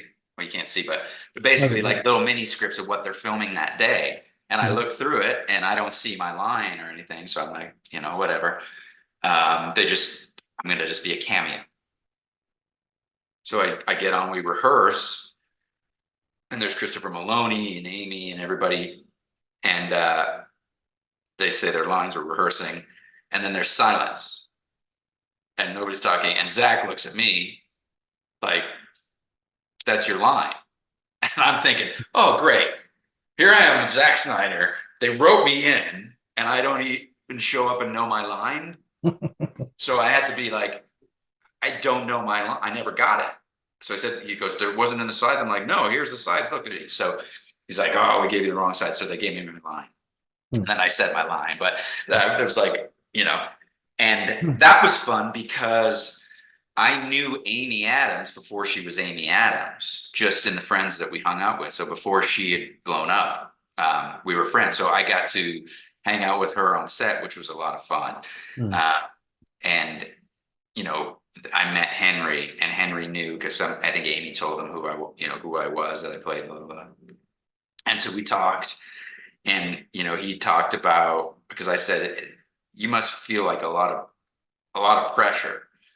And he said he does, but he holds dear what Chris did with the character, and he wants to honor part of that.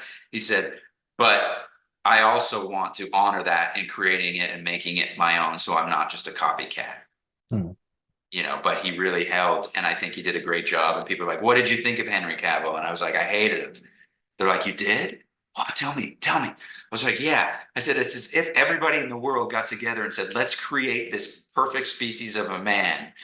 And poof, there's Henry Cavill, physique, brilliantly good looking, he's got the accent, funny, really, really sweet, nice, and down to earth, So I was like, yeah, he was awesome, And what was Zach like as a director? Did you? Zach was, Zach was great. He's really action packed and he's really passionate and loves it. But he was, he was great. He was a lot of fun, but very business too. And did you meet Richard Lester on Superman 3? I met Richard Lester on Superman 3. Nice, but a lot different than Dick. Yeah. Was he not quite as an actor's director, would you say, perhaps? Or I wouldn't say, I would say, I can only speak my experience. He wasn't a kid's director like Richard Donner was. Right. Yeah. And so I was just wondering, is there any sort of negatives associated with being involved in Superman, either at the time or since, or has it all been positive? It's nothing negative. The only negative thing are kids, right? When you're young and you're naked in a film, and so kids pick on you, right? Yes. It wasn't cool, we'll put it this way, being baby Clark Kent when I was young. That's the only negative thing. But that has nothing to do with Superman. That just has to do with kids being kids, right? So there's nothing, I can't say one negative thing about anyone from Superman or anything about Superman. It has been a blessing in my life that I'm forever grateful for, that I am disappointed in myself, and I regret not realizing previously how big it was. Mm.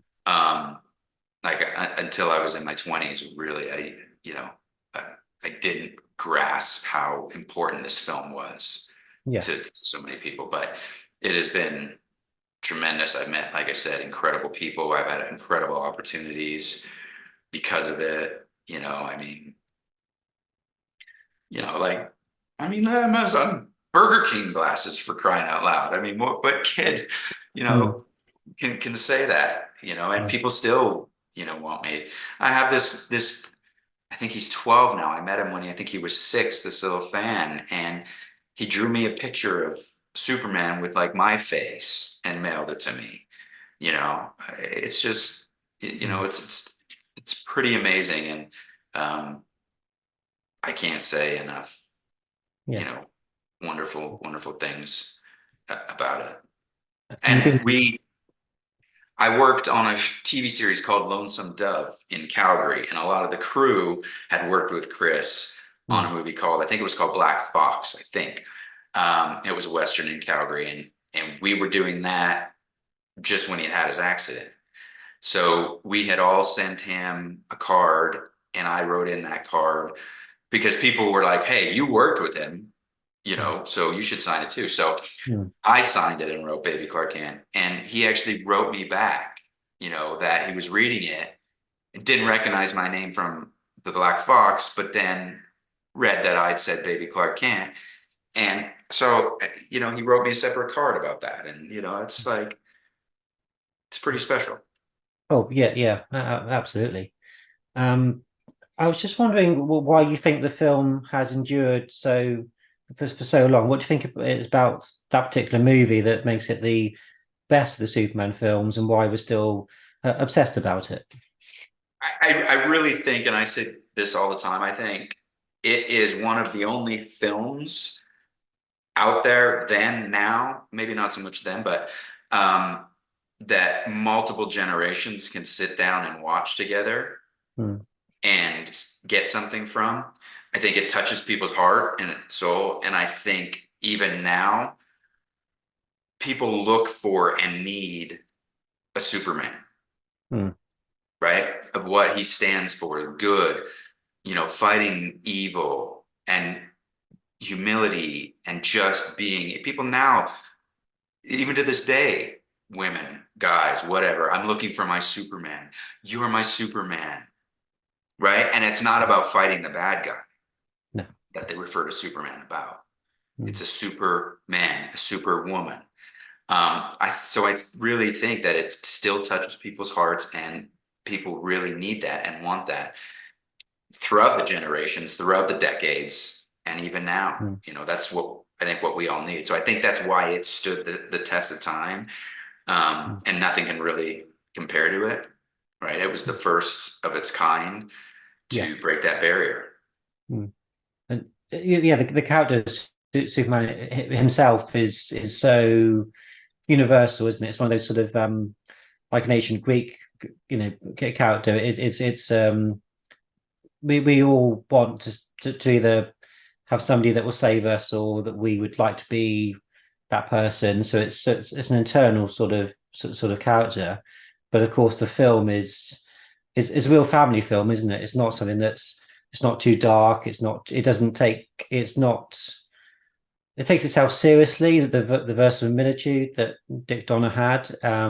So it's kind of a film that you can sit down as a family, as you said, and you can just everyone can enjoy it. Yeah, you can. I mean, you look at, even now, you look at PG-13. I'll speak for myself. You look at PG-13 films now, right? I have a Mm. 13-year-old daughter. You watch those, and there's still scenes in there where you're like, you cover her eyes, or you're a little nervous, right? Mm. And that's not Superman. You don't have to worry about Yeah. sitting down Superman with your grandparents, your parents, or a 7-year-old, and worry about any, with covering eyes or any bad topics that you're going to have to explain later. Mm. It's campy. There's parts of it are cheesy, and kids nowadays will be like, "Oh, that's so old," but they'll still watch it, Mm. and Yeah. they'll still like it. And I think it is, and I think the Clark Kent character is just as special as the Superman character is, because we all have a Clark Kent in us, that kind of dorky, bumbly, kind of goofy side. And we all want this wonderful person that just does the right thing. Yeah.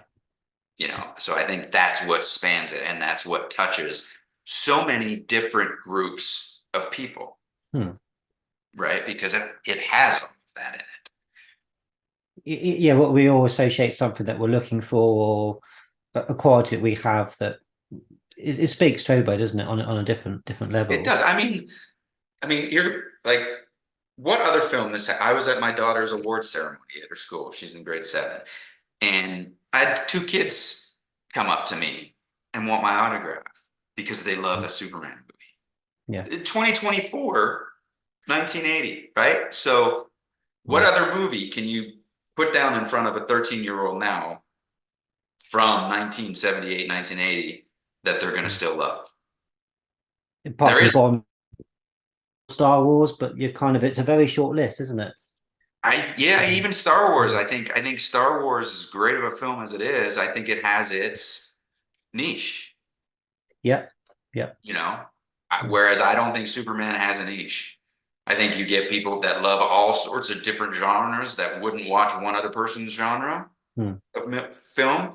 Yeah. But both of those groups will watch and love Superman and the story of what Superman is. I say that about Star Wars because, to be honest, I'm not a huge Star Wars fan. I wouldn't say, but I love Superman, and it's not just because of, it does have a soft spot in mine, but I think there's a lot of people that are like huge Star Wars fans that also like Superman. Yes. But there are huge Superman fans that may not be Star Wars fans. Well, I think Star Wars being sci-fi automatically, not everybody can get their head around that. So yeah, I think you're right. Something like Superman has a broader appeal. I mean, we all would like to fly and have, and all that kind. So it's things that we all kind of can associate with. But I really think, and I think it's lines like, where he catches Margot from the helicopter. Don't worry, I've got you. And she's like, well, who's got you? I think that sort of stuff transcends, everything as well. Yeah. Anyway, I didn't mean to cut you off there. Oh, no, I was just saying, it's one of those films that works on every level, isn't it? It's got a great story. It's got a great cast. The music's always perhaps one of the most important things in a film. It's perfectly directed. You get very few films that work on every single aspect, and I think it is one of those few films you could say was actually perfect. Absolutely, I agree. The arc, and I think that, my opinion, I think that is where Man of Steel missed the mark. Is I think it didn't have the arc that with the character development. I think it started to build a little character development of Clark, but then it went right into the battle scenes and all that, the violent stuff. And I think it needed to have a little bit more of the character of Clark and of Superman in it before it got to the dramatic, the violent, the fighting, and all that sort of, thing. I think it was a good film. I think it was done well. My opinion, that's where it missed the mark, is it took you to the characters and you were there, and then it abandoned that and went into the battle stuff. Had it done more character development and really brought you into learning more about Clark, maybe parts that we didn't know from the other Superman movies, I think it would have continued instead of it just kind of stopping at Man of Steel and then Justice League and Batman versus Superman and then kind of blah. I think there was almost a bit of a fear with Man of Steel because Superman Returns wasn't deemed a success, that they wanted to put everything that they could at Man of Steel because they just couldn't fail. They needed it to succeed, and maybe that's why the action is perhaps a bit more in your face than perhaps you would have seen otherwise. I think that was sort of my feeling when I saw it anyway, originally. Right.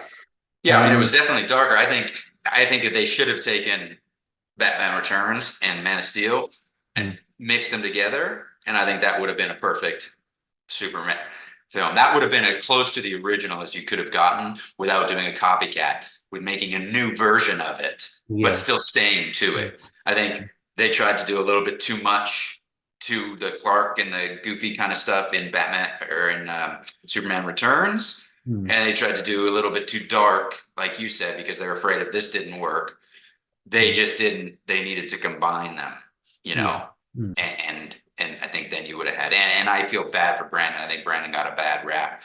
I think Brandon was a phenomenal Superman and Clark Kent. Oh, he was, yes. I saw a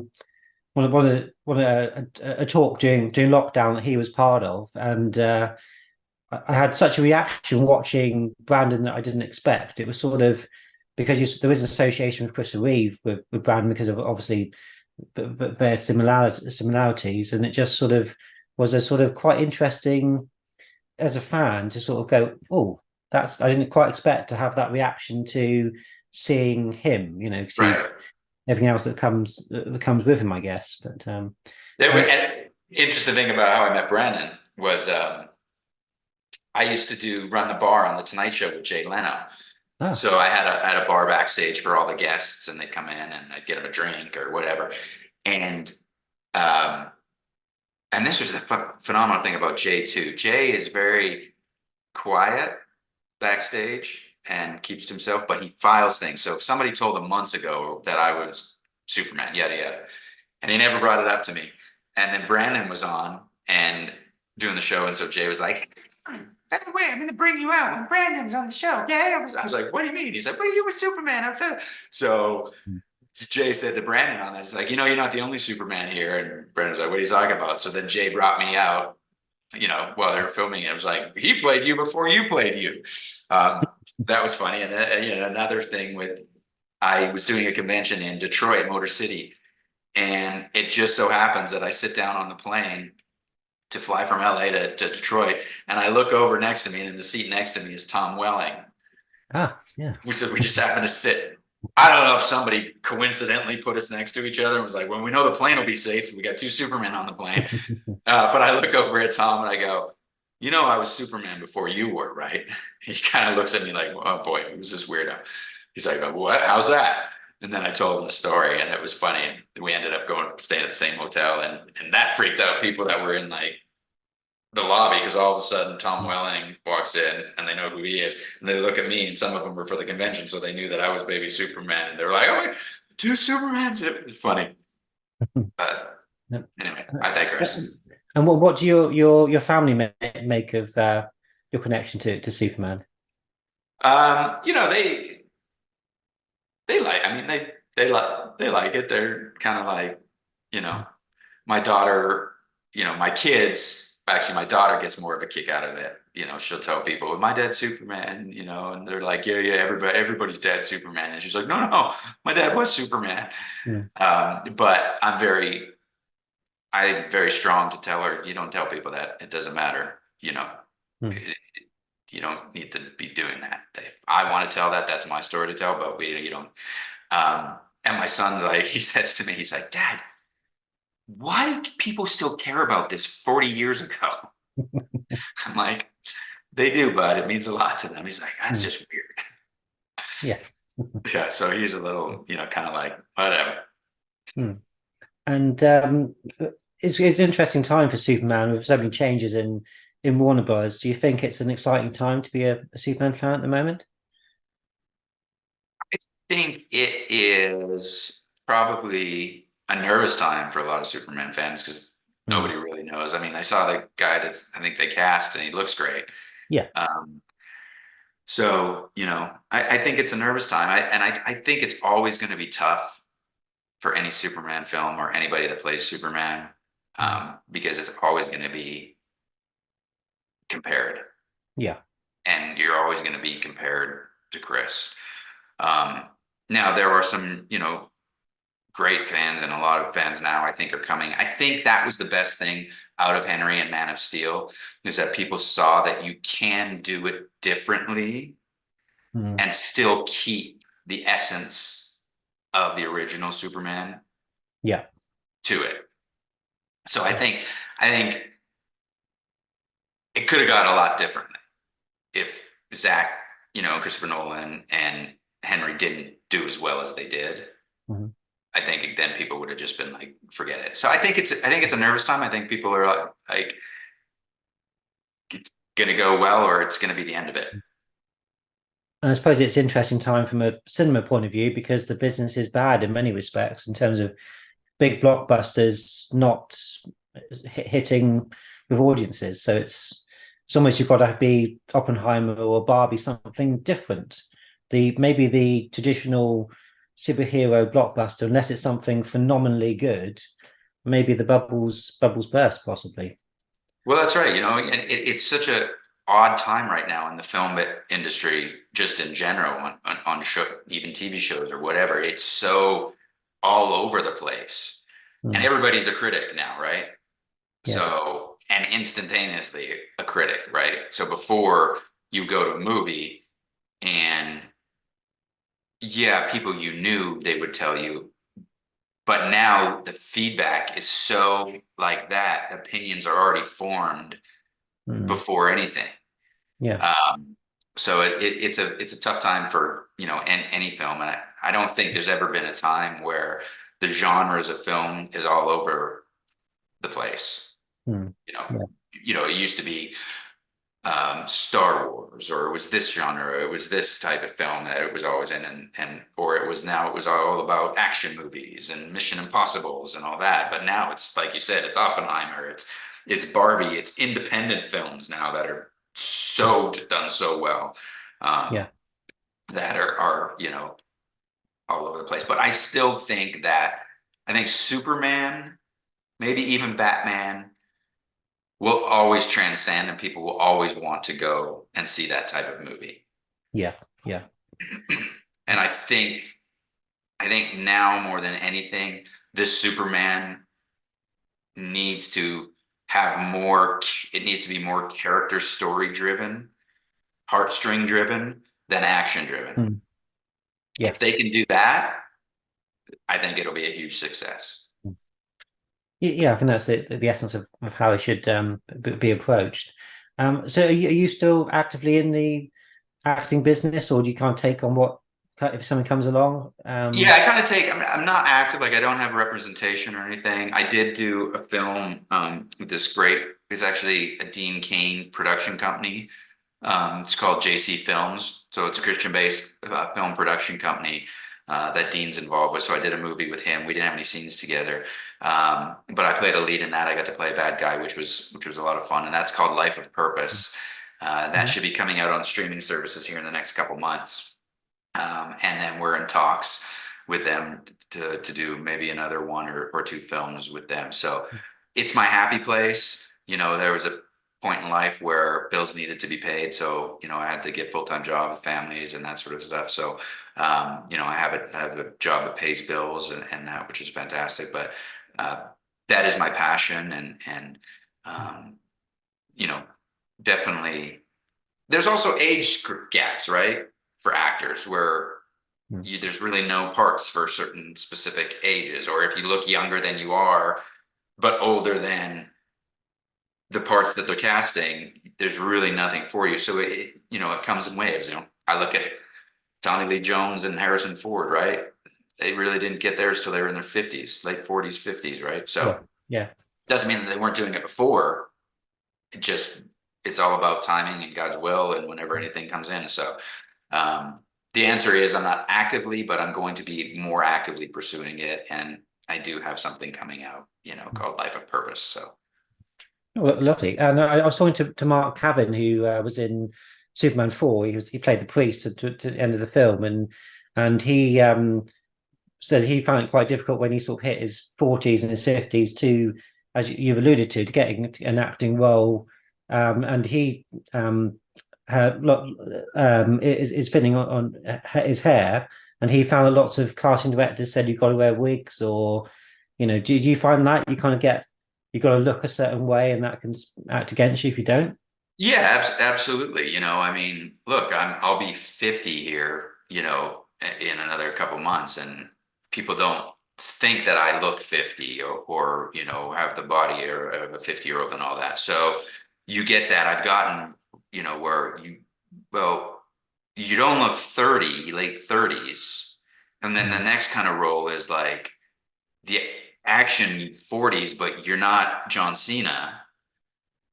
And then the next role would be, you know, the dad in the 50s, but you don't really look like a dad in his 50s.